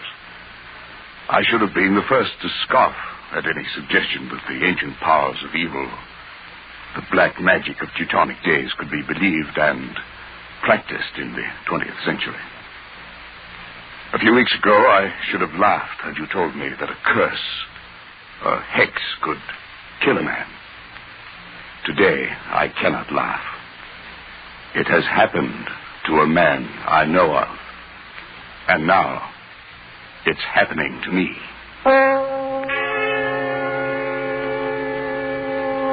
My first presentiment of danger came on that day a few weeks ago when I dropped in to see Alfred Smythe, Secretary of the National Science Association, and found him in a state of irritation. Blast it all, Dunning. I almost wish you hadn't been so brutally honest in your report on that Carswell paper. Why? What's the trouble? Oh, he's such a frightful fellow. He's raising a terrible row.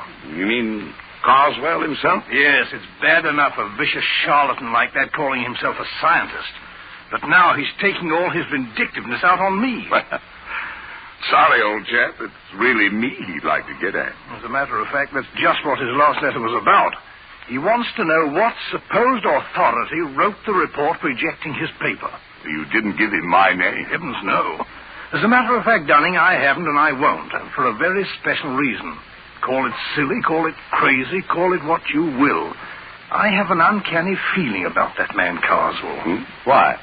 Do you know anything about him? Nothing. I've never seen him.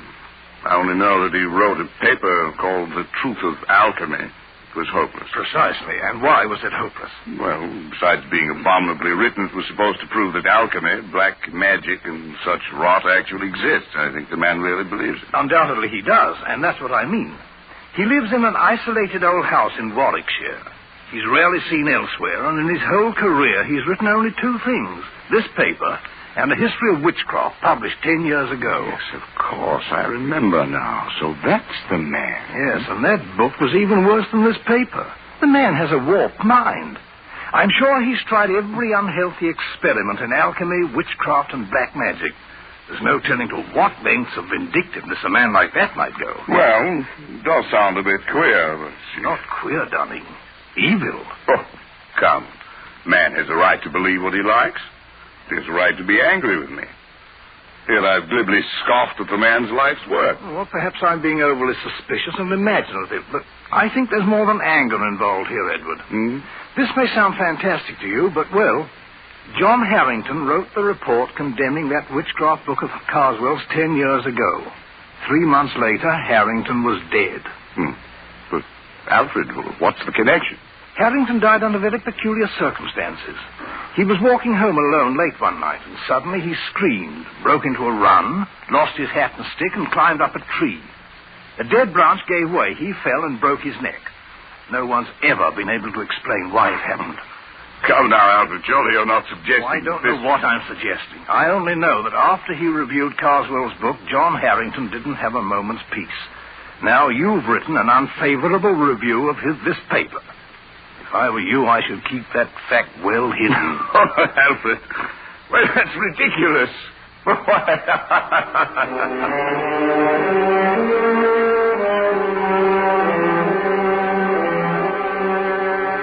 Yes, I laughed at Alfred Smythe's fears. How could I have known then that I was to feel the same terror, the same agonized fear which gripped the heart of John Harrington as he crouched, panting on the branch of a tree, for another moment or two of life, while beneath him the thing came closer and closer. I'd almost forgotten the incident when, a few nights later, I was riding home on a late train. I was half drowsing in my seat, barely keeping awake by looking idly at the car card advertisements. The man directly opposite me must have been doing the same, because suddenly I heard him say, "Here now, what can that one be advertising?" I followed his eyes to the window beside my head. What I saw brought me bolt upright in my seat. In memory of John Harrington, died September 18th, 1937, by falling from a tree. 3 months were allowed. Blimey, what do you say that means, sir? Well, I don't know. But I did know. Smythe had been right. The affair with Carswell was not over, but only begun. I asked the conductor about the card, but he was as puzzled as I was. He had never seen it before. The card must have been put there expressly for me. That meant that Carswell knew it was I who had reviewed his paper. How had he found out? I got the answer the next day. I was in the select manuscript department of the British Museum doing some research in the quiet, almost deserted room. I'd been working steadily for an hour, oblivious to my surroundings, when suddenly, just at my shoulder, I heard a voice. "Edward Dunning, you are allowed 3 months. I swung around in my seat. There was no one within 20 feet of me. I sat for a moment, shaken, and then I stooped to pick up the papers I had brushed to the floor. I straightened up to find a stout, elderly gentleman standing in front of me. Excuse me, sir. Yes? May I give you this paper? I think it should be yours. Oh, yes, so it is. I thought I had them all. This one seemed to have slid across the floor. Thank you very much. Not at all, sir. Good afternoon. He walked slowly away and out of the door. A kindly, stout old gentleman. But there was something about him that made me feel strange. I went over to the attendant. Yes, Mr. Dunning? Did you notice that gentleman I was just speaking to? Oh, yes, of course. Can you tell me his name? Why, that's Mr. Carswell. As a matter of fact, he was asking about you only the other day. Asking about me? Well, he asked who were the great authorities on medieval science. Of course, I told him you were the only one in the country. Oh, I see. Would you like to meet him, Mr. Dunning? I'll see if I can... No. No, thank you.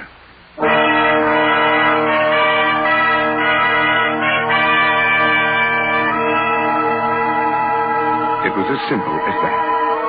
Now Carswell knew. What would be his next move? What was I to expect? I reached home at dusk, and trouble stood on my doorstep in the long face and stooped form of my family doctor. I had to upset your household arrangements, I'm sorry to say, Dunning. I've had to send both your servants to hospital. But what happened? Something like ptomaine poisoning, I should think.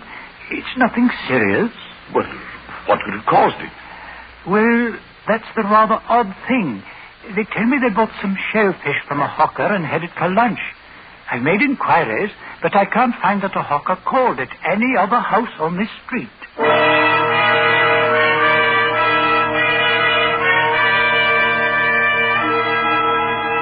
Was this the next move? If so, it had succeeded.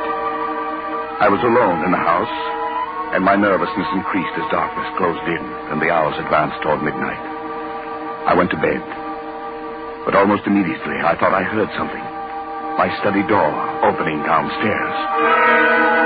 I went out and leaned over the banister. There was nothing moving, nothing visible. There was only a sudden, surprising gust of warm air playing about my legs. I went back into my room and locked the door. Suddenly, the lights went out. No doubt it was only a blown fuse, but the chills were playing up and down my spine. I went over to the bed and reached for my watch under the pillow. I suppose I wanted to find out the time. I don't know why.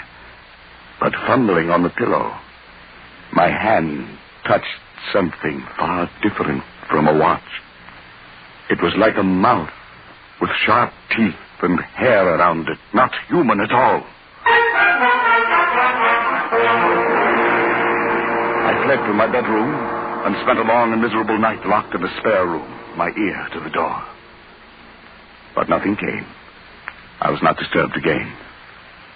In the morning, I searched the house and found nothing unusual. But the mark of fear must have been stamped on my face, for Smythe noticed it next day. Dunning, you look as if you hadn't slept for weeks. Is anything wrong? I don't know, Alfred. Yes, there is. Carswell knows. How? They told him at the museum. Of course, we should have thought of that. Has anything happened yet? I don't know. It's too fantastic. It's probably my mind, hypnotic suggestion or something, but like that man Harrington, I have 3 months left. Edward. Must have been hearing things. I'm all on edge. I don't know what to think. John Harrington had a brother, Henry. Perhaps I'd better get you in touch with him. He might know more about this man, Carswell. Yes, do it. And quickly.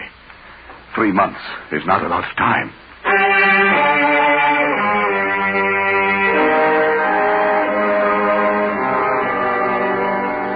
It was arranged. That night, I found myself walking down the dark street that led from the railway station to the Harrington home. It must have been along this same street that John Harrington had walked that last night. Where he had broke and run. It must have been one of these trees bordering the lonely road in which he had spent his last horrible moments. The way was dark, and there was no living soul in sight. And suddenly, complete terror gripped me. Somehow I knew that I was being followed. At first I only felt it, and then I heard it. I walked steadily on for a moment, my stomach like ice. It was getting louder, coming closer. Unconsciously, my step quickened. I could barely control myself. I wanted to scream and run. The thing came closer, closer.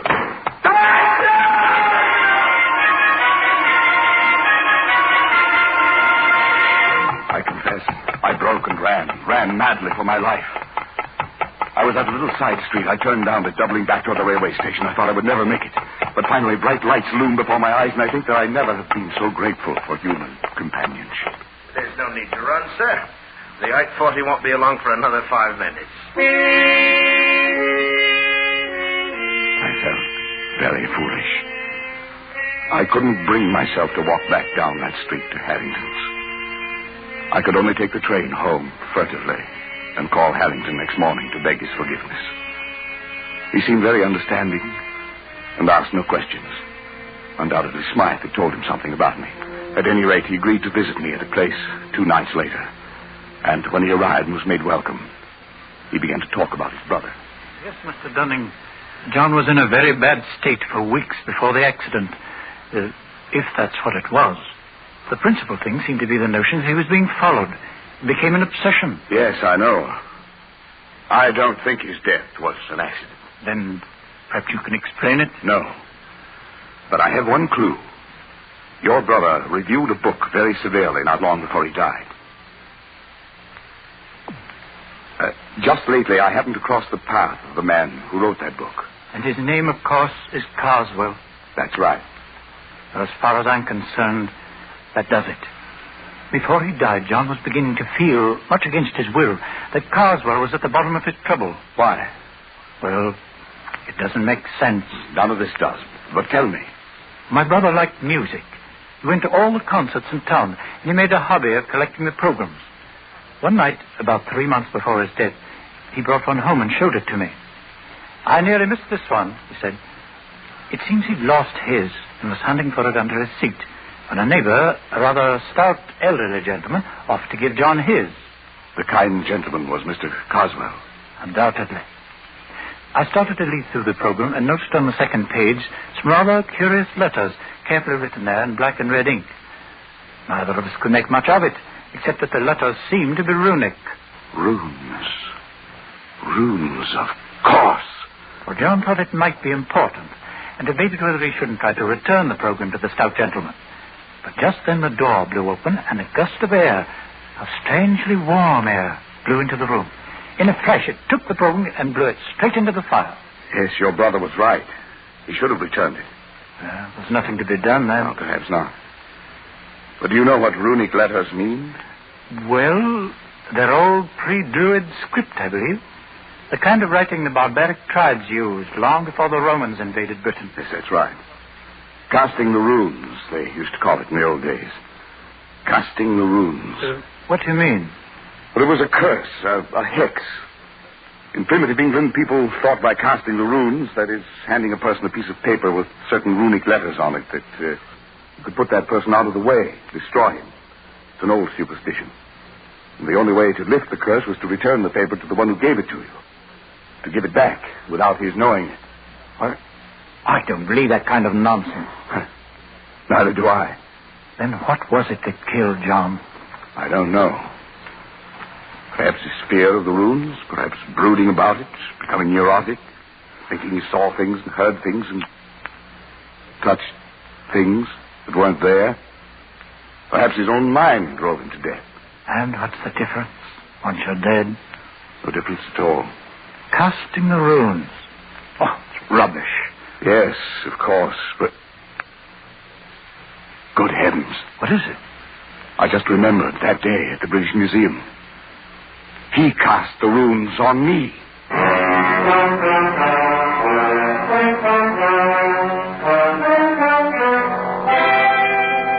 I went swiftly to the writing table, Harrington close behind me. My portfolio was there, full of the scribbled notes I'd been working on that day in the museum. And as I took it in my shaking hands and began leaping desperately through them, one strip of thin, light paper slipped and fluttered toward the open window with uncanny quickness. But Harrington was even quicker and slammed the window shut just in time. Got it? Well, thank heaven. If it were lost or destroyed, like your brother's... Then you wouldn't be able to return it to Mr. Carswell. Yes. Look at it. It's identical with the one John got. I looked at the flimsy paper. The characters, carefully traced in red and black, were runes, all right.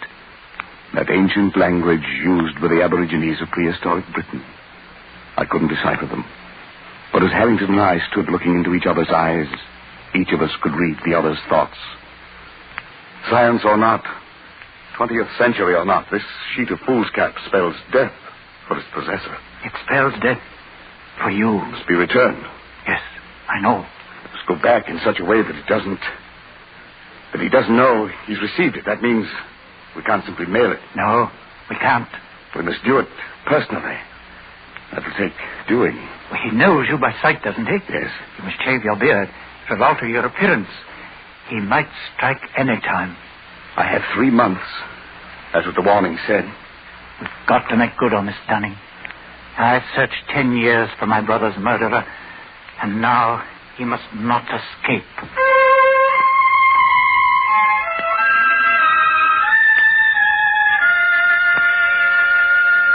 I dare not go near Carswell, so Harrington volunteered to keep a watch on him, to let me know when our chance came to return the runes, if it was ever to come. It was only a night or two after Harrington was there that I arrived home and found the calendar had come in the mail.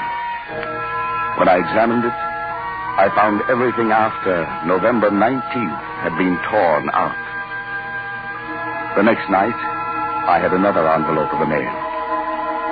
This time it was a woodcut, an illustration torn out of a book, showing a dark, moonlit road and a man walking on it.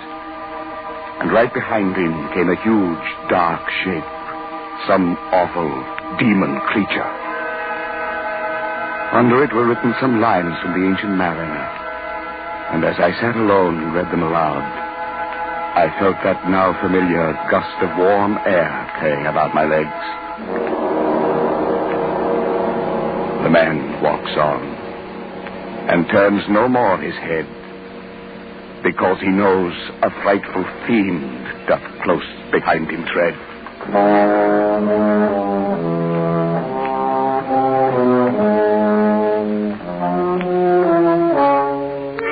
Now I knew the face of my terror, and it was with me always. Walking down the dark street at night, I heard its footsteps behind me. In my lonely house at midnight, it roamed the halls. Like the Ancient Mariner and John Harrington, I never turned to look. I couldn't. My nerves were going, and I could do nothing but wait. The days, the weeks slipped by, and still Harrington had no plan. I checked off the days on the calendar Carswell had sent. Now there were 8 days remaining, then 6, then 3, 2, 1. It was the evening of the 18th. My last day on Earth was to begin at midnight. I was sitting alone in my living room, bathed in perspiration, fighting to keep my nerves in check. Suddenly, I felt that warm gust of air. I listened. There were soft footsteps. A shadow seemed to cross the hall door. And then the footsteps blended into a loud banging. No, not yet. I still got 1 day more. Not yet. It's me. Harry. What's the matter, man? What is it? It was you knocking on the door. Your footsteps. Yes, of course. Oh, thank him. I thought... Look, man, you've got to pull yourself together. It's tonight we have our chance. What chance? Carswell leaves Victoria Station by bulk train tonight at 10. I'll get on with him there. You take the car I brought and drive to Croydon. Get on the train there. And be sure to bring the paper. Yes, I have it. You've shaved already. Good. Everything depends on his not recognizing you. Mr. Harrington. Suppose he changes his mind. Suppose he doesn't take that trip. My time runs out tomorrow. He'll be there, and you'll do it. You'll do it well. You've got to.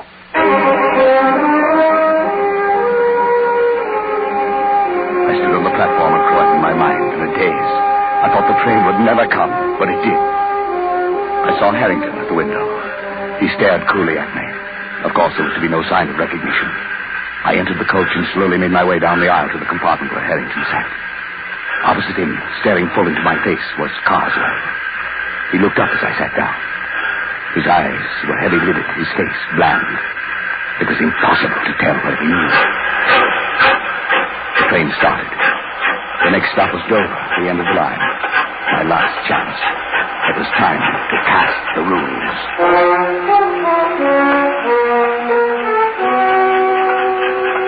It was a strange ride. Carswell and I seated face to face, staring into each other's eyes. Harrington off to the side, pulling at his face with twitching fingers. If I could have only had a few whispered moments with him to plan our strategy, but that was impossible. The moments dragged tortuously. No one moved. Then suddenly Carswell leaned forward. I beg your pardon, sir. Haven't we met? Met? Well, I don't think so, sir. Not unless you're in the plumbing business. Plumbing? No. Hardly. I hadn't planned it that way. The words, the accent, just seemed to come by themselves. And Carswell sat back, an enigmatic expression on his face. I wished desperately to know what he was thinking. Then suddenly he got up and went out into the corridor. It was my chance. I was about to slip over to his bags to see if there were ways to secrete the rooms within them, when I caught Harrington's eye and read a warning in them. Carswell from the corridor was watching, waiting to see if we recognized each other. I muttered a prayer of thanks I hadn't moved. Carswell came back and took his seat. As he did so, wild, exultant hope surged up in my throat, for something slipped off his seat and dropped noiselessly to the floor. It was his ticket case, and he didn't see it. Small cardboard ticket case with a pocket on the cover. If I could just get to it and slip that tiny piece of paper into that pocket. For 15 agonizing minutes, I sat there and stared at it. If only Carswell would go out. But he sat stolidly staring straight ahead. We were coming into the outskirts of Dover, the train slowing down.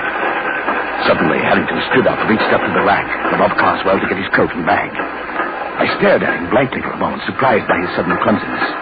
And then I realized what he was up to. The bag, the coat, the briefcase all came tumbling down upon Carswell. What the devil? Oh, I say I'm sorry. I'm terribly sorry. Clumsy fool, you might have injured me. What were you trying to do? Well, it was my only chance. Carswell stood facing Harrington. I reached down, got the ticket case, and with trembling fingers slid the paper into the pocket.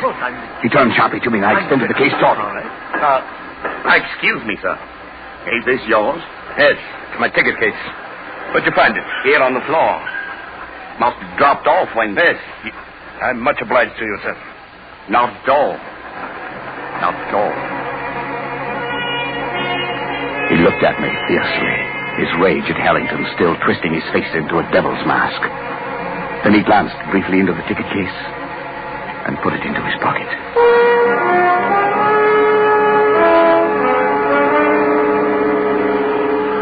On the railway pier at Dover, Harrington and I followed a few steps behind Carswell.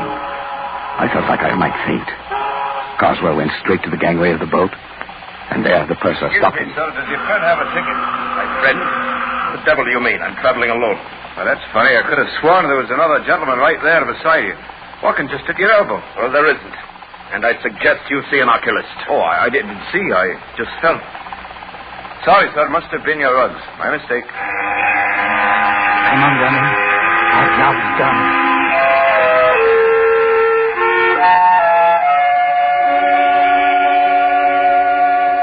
I didn't sleep that night. I lay awake and listened. But there were no footsteps, no warm gusts of air, nothing to disturb me. All day I felt remarkably free, although this was to have been my last day on Earth. But only just now, when Harrington came in, could I really relax. Oh, Denning, have you seen the afternoon paper yet? No, not yet. Well, here, look at it. On the second page. There. Abbeville, France. An English traveler examining the front of St. Wolfram's Cathedral today was struck on the head and killed instantly by a stone falling from the scaffolding. A note of mystery was added by the fact that although the cathedral was undergoing repairs, no workman was on the scaffolding at the time of the accident. The traveler was identified by papers found on him as a Mr. Carswell of Warwickshire. Of course, it could have been an accident. Yes. Yes, it could have been.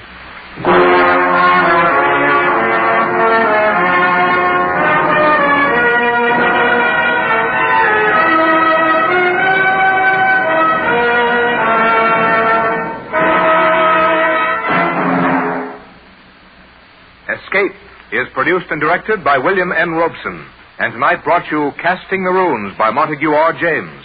Adapted for radio by Irving Ravitch and John Dunkel, with John McIntyre as Edward Dunning, Jan Wolfe as Harrington, and Bill Conrad as Carswell. The special musical score was conceived and conducted by Cy Fure. Next week... You are trapped in a hidden valley, high in the Andes, walled in by sheer rock precipices, and surrounding you, closing in on you, is a band of blind men who want your eyes.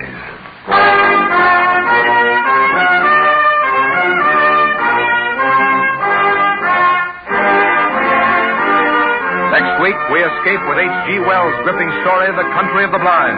Good night, then, until this same time next week, when we again offer you Escape.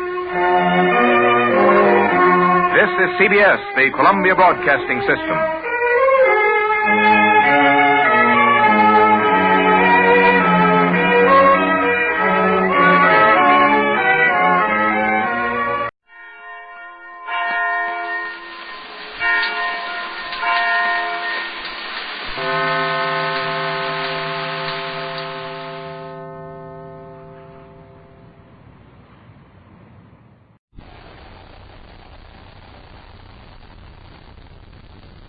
Wheat checks, rice checks, and good hot Ralston present Space Patrol! High adventure in the wild, vast reaches of space.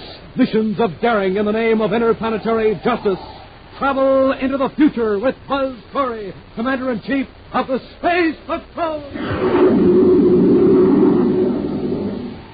And now, today's exciting Space Patrol adventure, Return to Planet X.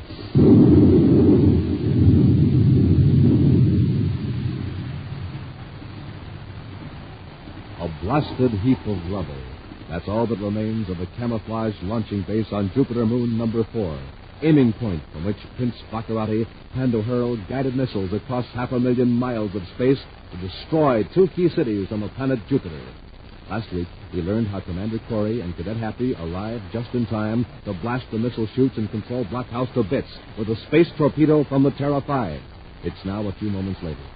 Buzz and Happy have landed on moon number 4, while the last grains of dust from the explosion are falling swiftly to the surface of the airless satellite.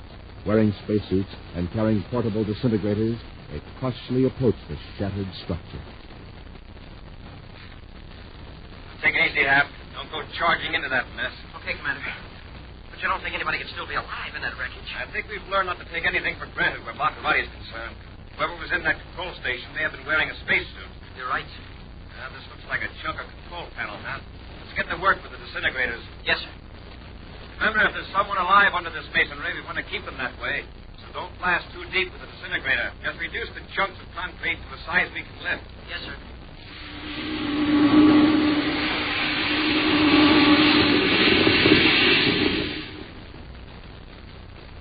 Nothing under that chunk.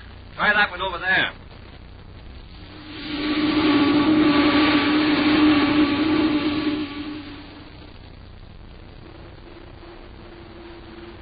Many feet below the surface of the moon, right under where Buzz and Happy are searching for survivors, Prince Baccarati and Dr. Malengo huddle in the corner of an underground room.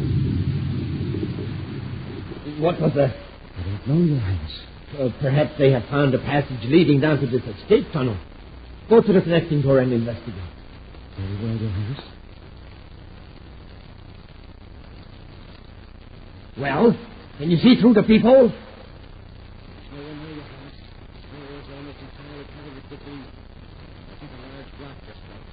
Yeah, that's what I thought had happened.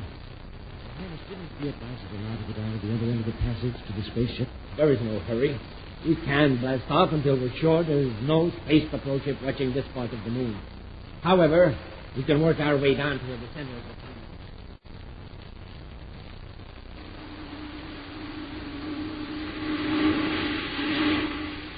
Hold it, Happy. Put it off. What is it, Commander? Now look at this. I found it near a piece of the control panel. An electro pit. Yes, the pad of sensitized plastic with some computations on it. Robots built electro pits. Somebody was here. The pen has an emblem on it. Black cloth. Prince Baccarati. Cap, look at the writing on this pad. He blew up this launching station just in time. At 1827 Universal Star Time, Baccarati was going to launch a guided missile to blow up Kepler City, Jupiter. Oh, then he must have been ready to fire it just as we zoomed in. The question now is, what happened to Baccarati? Disintegrated enough of the wreckage to know he isn't here. If he had escaped across the surface in a spacesuit, we surely would have spotted him. Yeah. And that leaves just one alternative. There must have been a trapdoor under the floor of the control blockhouse. A sort of double protection. A cellar. Probably more than that.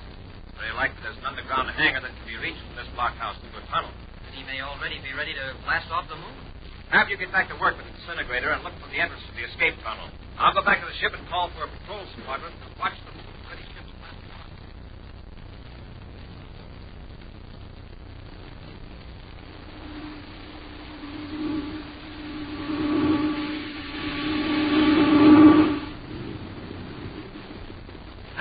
you doing? I think I found it, Commander. Let's have a look. You're right. That's the metal framework of a trapdoor. Another short blast ought to clear the rest of the rubble away, sir.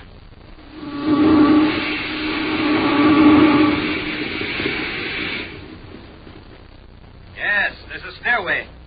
Bring your disintegrator, Hap. We may need it down there. All right, Commander.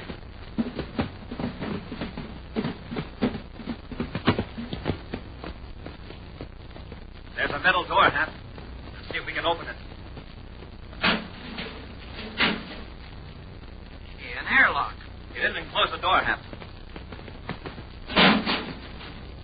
Let's check these indicators. Here's a gauge for passage air pressure. 0.8 atmosphere.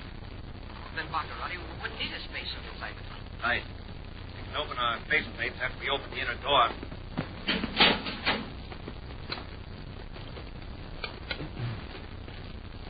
Better close the door behind us, Hap. Wow, what a tunnel. I wonder how far it goes. Possibly a couple of miles, perhaps more. Let's get going. We have quite a hike ahead of us.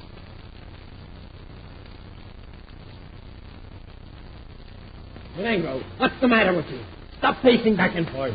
I'm sorry, Your Highness. I feel uneasy. What about? I don't know.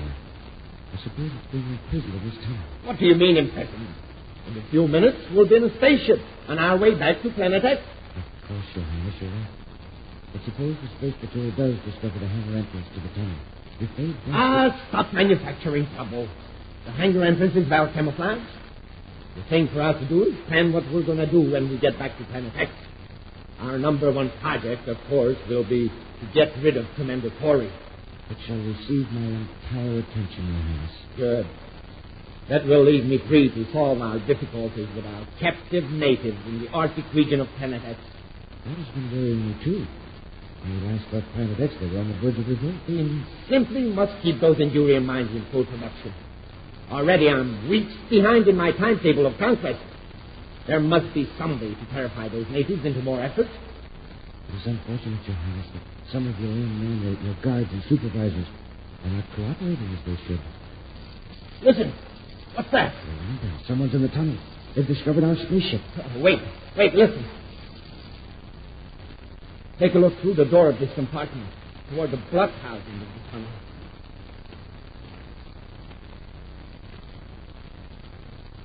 See anything? It's very dim, Excellency. I thought I saw some shadow flicker. Get away from the people. There is somebody in the tunnel. They just come through the door from the other compartment. Rapid. Space patrolmen, obviously. Who else could they be? Better rush to the ship. Let's finish them off. Get me a blast gun from the rock.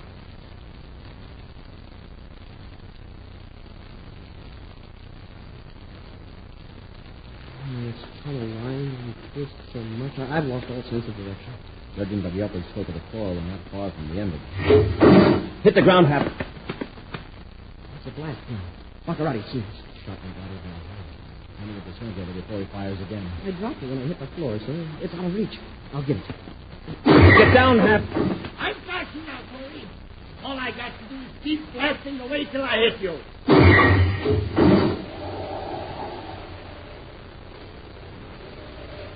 We'll return to Space Patrol in just a moment.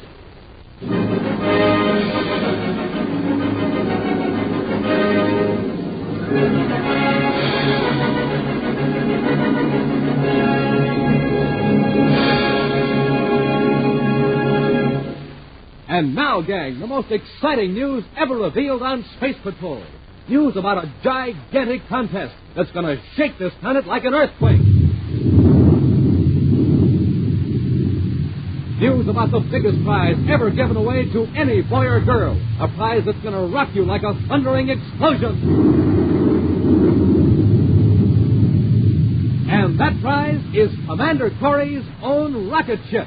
Yes, Space Patrollers, Commander Corey is actually giving away his great silver and scarlet spaceship, Terra 4. Giving it away to some lucky boy or girl. Now, just imagine. A huge 10,000-pound all-metal spaceship, 35 feet long, almost as big as a house. And that's exactly what it is, a clubhouse on wheels. Now, just think, a rolling rocket clubhouse. especially equipped with lights, wheel sleeping bunks, space lockers, even a cooking stove, and a giant truck to pull it. Take you and your pals anywhere you want to go. Can't you just see yourself zooming down the road toward high adventure, headed out camping, hiking, on sightseeing trips aboard your rocket clubhouse on wheels? And here's something else you want to see. Dollar bills. $1,500 bills. $1,500 that comes as first prize along with a rocket clubhouse. That's right. The first prize in this terrific contest is a gigantic rocket clubhouse and a real truck and $1,500. Now, that's what one of you space patrollers will win. Say, here comes Carol with something that 750 of you are going to win. Second prize. 750 Schwinn varsity bicycles. Terrific fight, Space Patrollers. Schwinn, America's best, with 3-speed gear shift and 2 for your handbrakes. And third prize, 1,000 third prizes, 1,000 pieces of regulation space patrol equipment. 250 autosonic rifles. 250 outer space helmets. 250 emergency kits. And 250 beautiful Space Patrol wristwatches. Now, Space Patrollers, it takes only one word to win Buzz Corey's rocket ship or a Schwinn bike or one of 1,000 other swell prizes. Now, sit tight, because right after today's Space Patrol adventure, I'm going to tell you about the one word that can bring you the great rocket clubhouse rolling up to your home.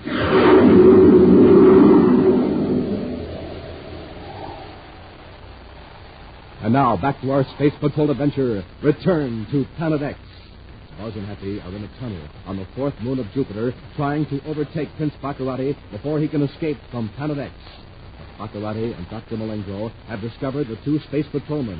Through a compartment door in the tunnel, Baccarati is firing into a dim passageway with a blast gun. Lying flat on the floor near a stack of crates, Buzz and Happy so far have not been injured. Well, that was close, Commander. We'll get us shielded. Let's go. Roll to the right behind those crates. Hurry. There. If I only hadn't dropped that disintegrator. Probably wouldn't hit Baccarati from this distance anyway. Hurry! No use! I can't see you now, so you're probably behind a stack of crates. But that's not going to protect you.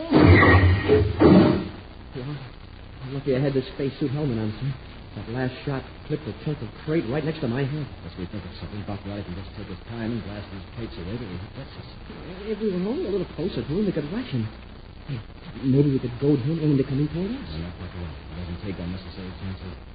Here, this might do it. This big metal drum.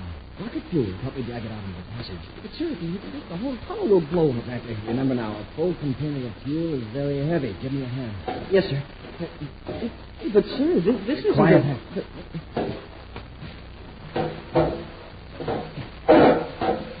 Better hold your fire, Baccarati. Oh, you want to surrender, I suppose. No, I'm just warning you. We're pushing a drum of rocket fuel out into the tunnel. Hit that with your blast gun, and you'll be shot through this tunnel like a torpedo through a space cannon. You're bluffing. You'd be killed, too. You're determined to finish us off anyway. Come on, Happy, push it out. Roll it toward Baccarati. Yes. All right, Baccarati, go ahead and shoot. You can stay in the tunnel. He's given up, sir. He's locked the compartment. Stay behind the fuel drum, Hack. Roll it to the door. Yes, sir. I can shoot moving now. Get the disintegrator.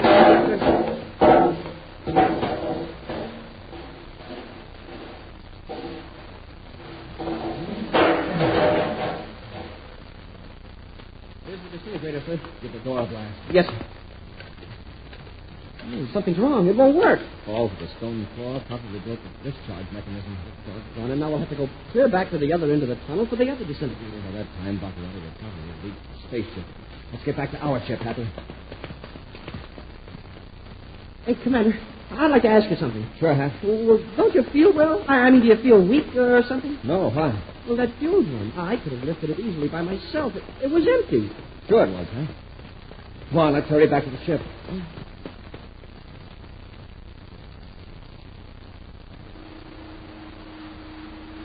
Meanwhile, Baccarati and Malengro have reached the other end of the tunnel where a small spaceship sits poised, its sharp nose almost touching the heavy metal gate that seals the entrance of the hangar.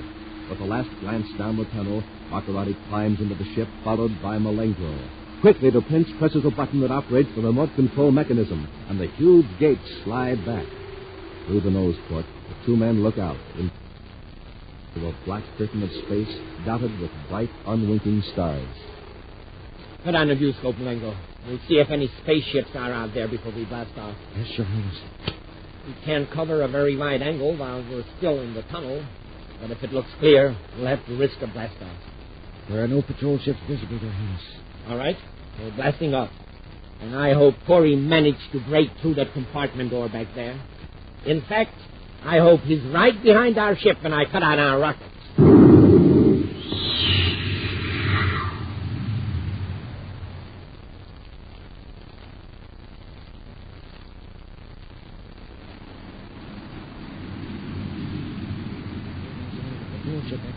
Good. With our radar foil covered, we can confuse their view scope. Well, to contact my castle, Planet X, and report that I'm returned. Prince Baccarati calling Black Fox's castle on Planet X. Prince Baccarati to number 1 tower. Report immediately. Black Fox Castle to Your Highness, Prince Baccarati. Murdoch speaking and awaiting your orders, sire. I'm returning to Planet X in a Class D space cruiser.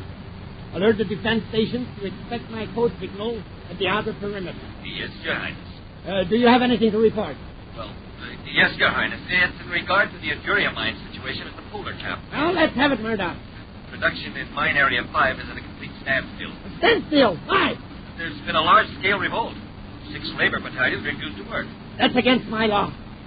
Tell the supervisors to drive the ringleaders out into the ice cap without food or protective clothing. Your Excellency, the supervisors, I regret to report this, sire, but the supervisors have sided with the slaves. They refuse to enforce that order. That's unheard of. Refusing to obey the orders of Prince Baccarati? All right. If that's the way they're going to play, I'll wipe them all out.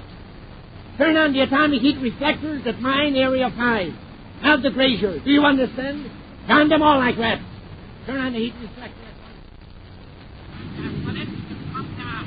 Put in place that will do as they're told. I'll tolerate no insubordination. Is that clear? Yes, sir. Then obey. Prince Baccarati out. That mass murdering rat. Baccarati knows that. He's the most dangerous psychopathic tyrant in the history of the solar system. How are we going to prevent those mines from being flooded? If any of our ships go near Planet X, they'll be destroyed. You'll maintain this distance from Baccarati's ship. Fortunately, we're close enough to detect his rocket blast, even with the radar foil producing interference in our viewscope. If we close in on him now, we could capture him before any of his own ships could come to us. But I want him to feel that he's perfectly safe until the last minute. We'll let him notify Planet X of his estimated arrival time, and we'll start spaceophone interference. Then he won't be able to call for help. No, neither will we. It'll be a battle just between us and Baccarati.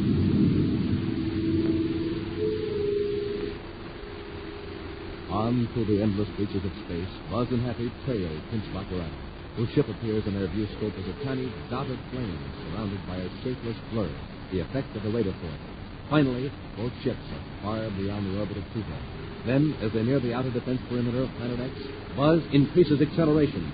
In his small cruiser, Baccarati smiles triumphantly at Dr. Malenko. We're safe now.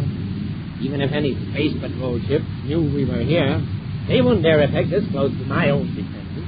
Again, Your Highness. You have outwitted Commander Cole. I'm going to contact Murdoch at the castle.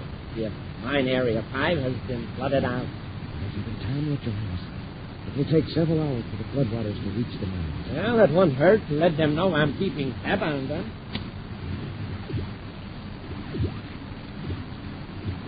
Confound it. I know it's interference, but what could be causing it? It is getting our frequencies, and they must be very close. The viewscope. Look. The ship is closing in on us. Malenko, why haven't you been watching? I thought we were clear, Your Highness. You yourself said the space patrol ship. Commander Corey. And we can't call for help from my defenses because of this blasted jamming signal. Probably been on our trail ever since we blasted off from Jupiter's fourth moon. Well, if he wants to fight, he'll get it. The ship isn't too heavily armed, Your Highness. Oh, one lucky shot might do it. Take the controls, Malenko. I'll mend this tape.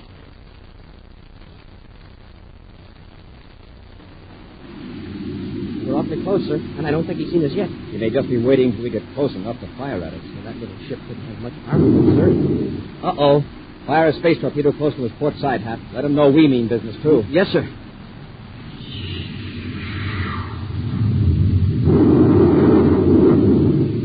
Nice going, Hap. That came close enough to scrape the radar foil off his hull. I'll cut our interference down to 20 units. We can talk to him about Planet X picking us up. Yes, sir. Now, all set, sir. Baccarati, this is Commander Corey. Surrender, or our next torpedo will blast your rocket assembly.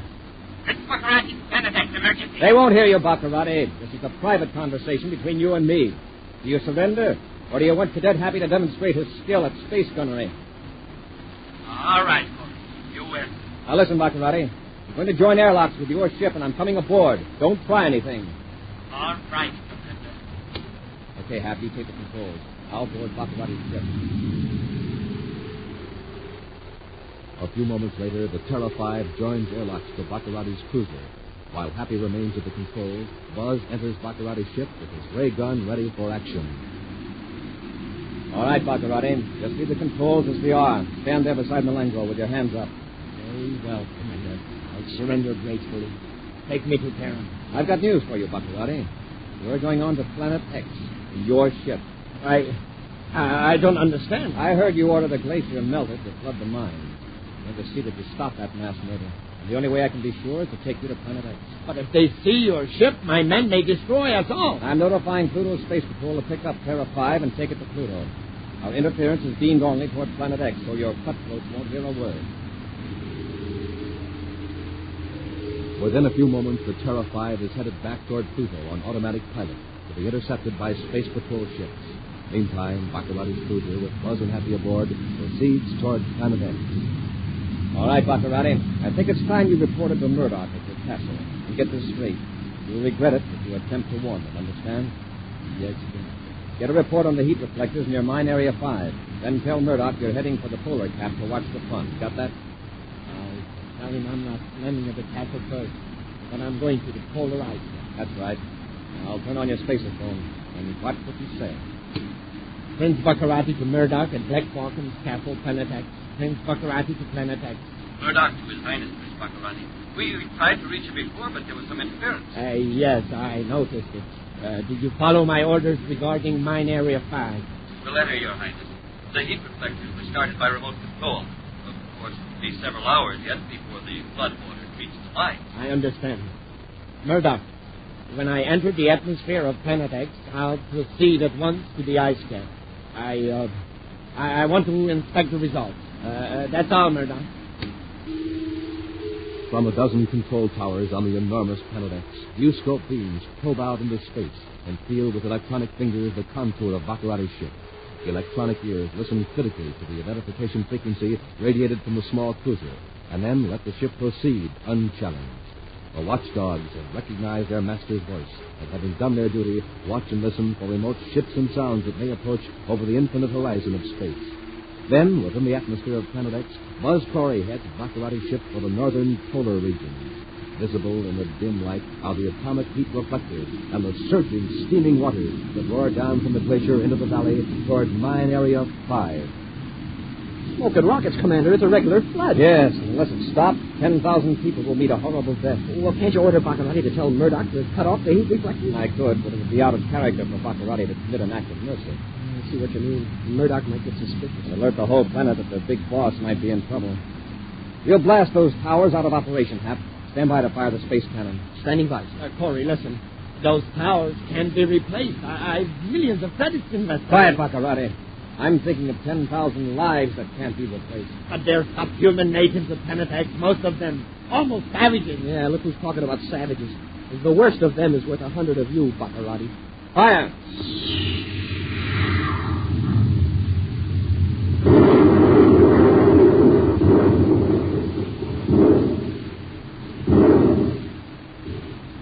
Well, that did it, Hap.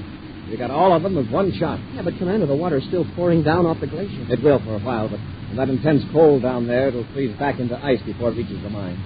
Hey, quit looking so sour, Baccarati. You ought to be grateful. We just saved you from destroying 10,000 people. They won't obey me. If they're men enough not to obey you, I'd say they're well worth saving. And that's just what you're going to do, Baccarati. You're going to free them and return them to their homes and families. Get on that spaceophone and order all your ships here at once.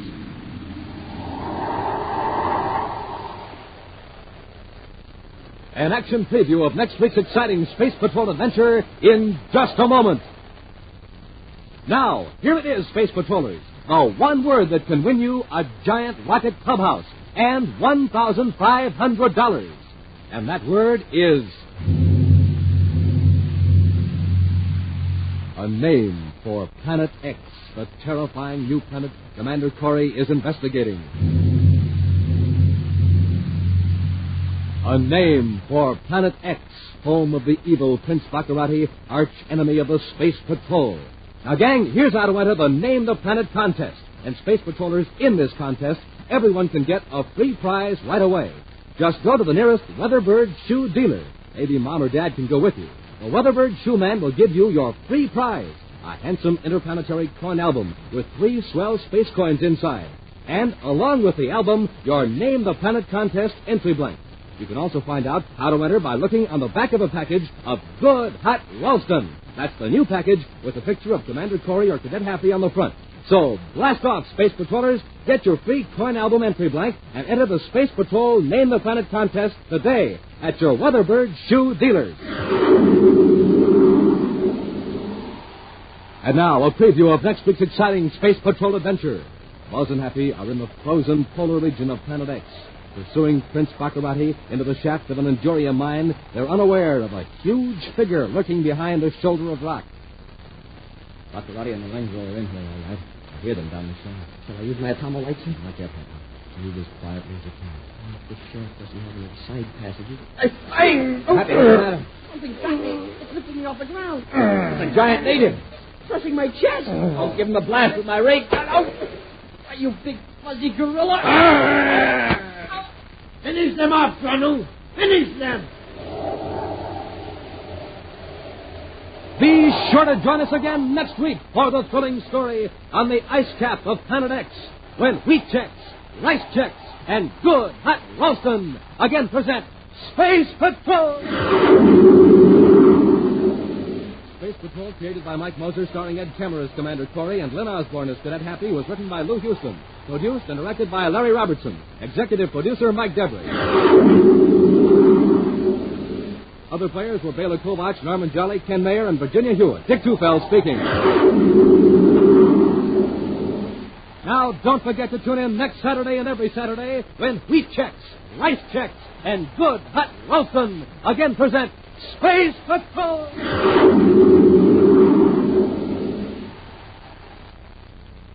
Here's the story of the fastest plane of its kind in the world, with a word from the man who test flies it, Joe Lynch.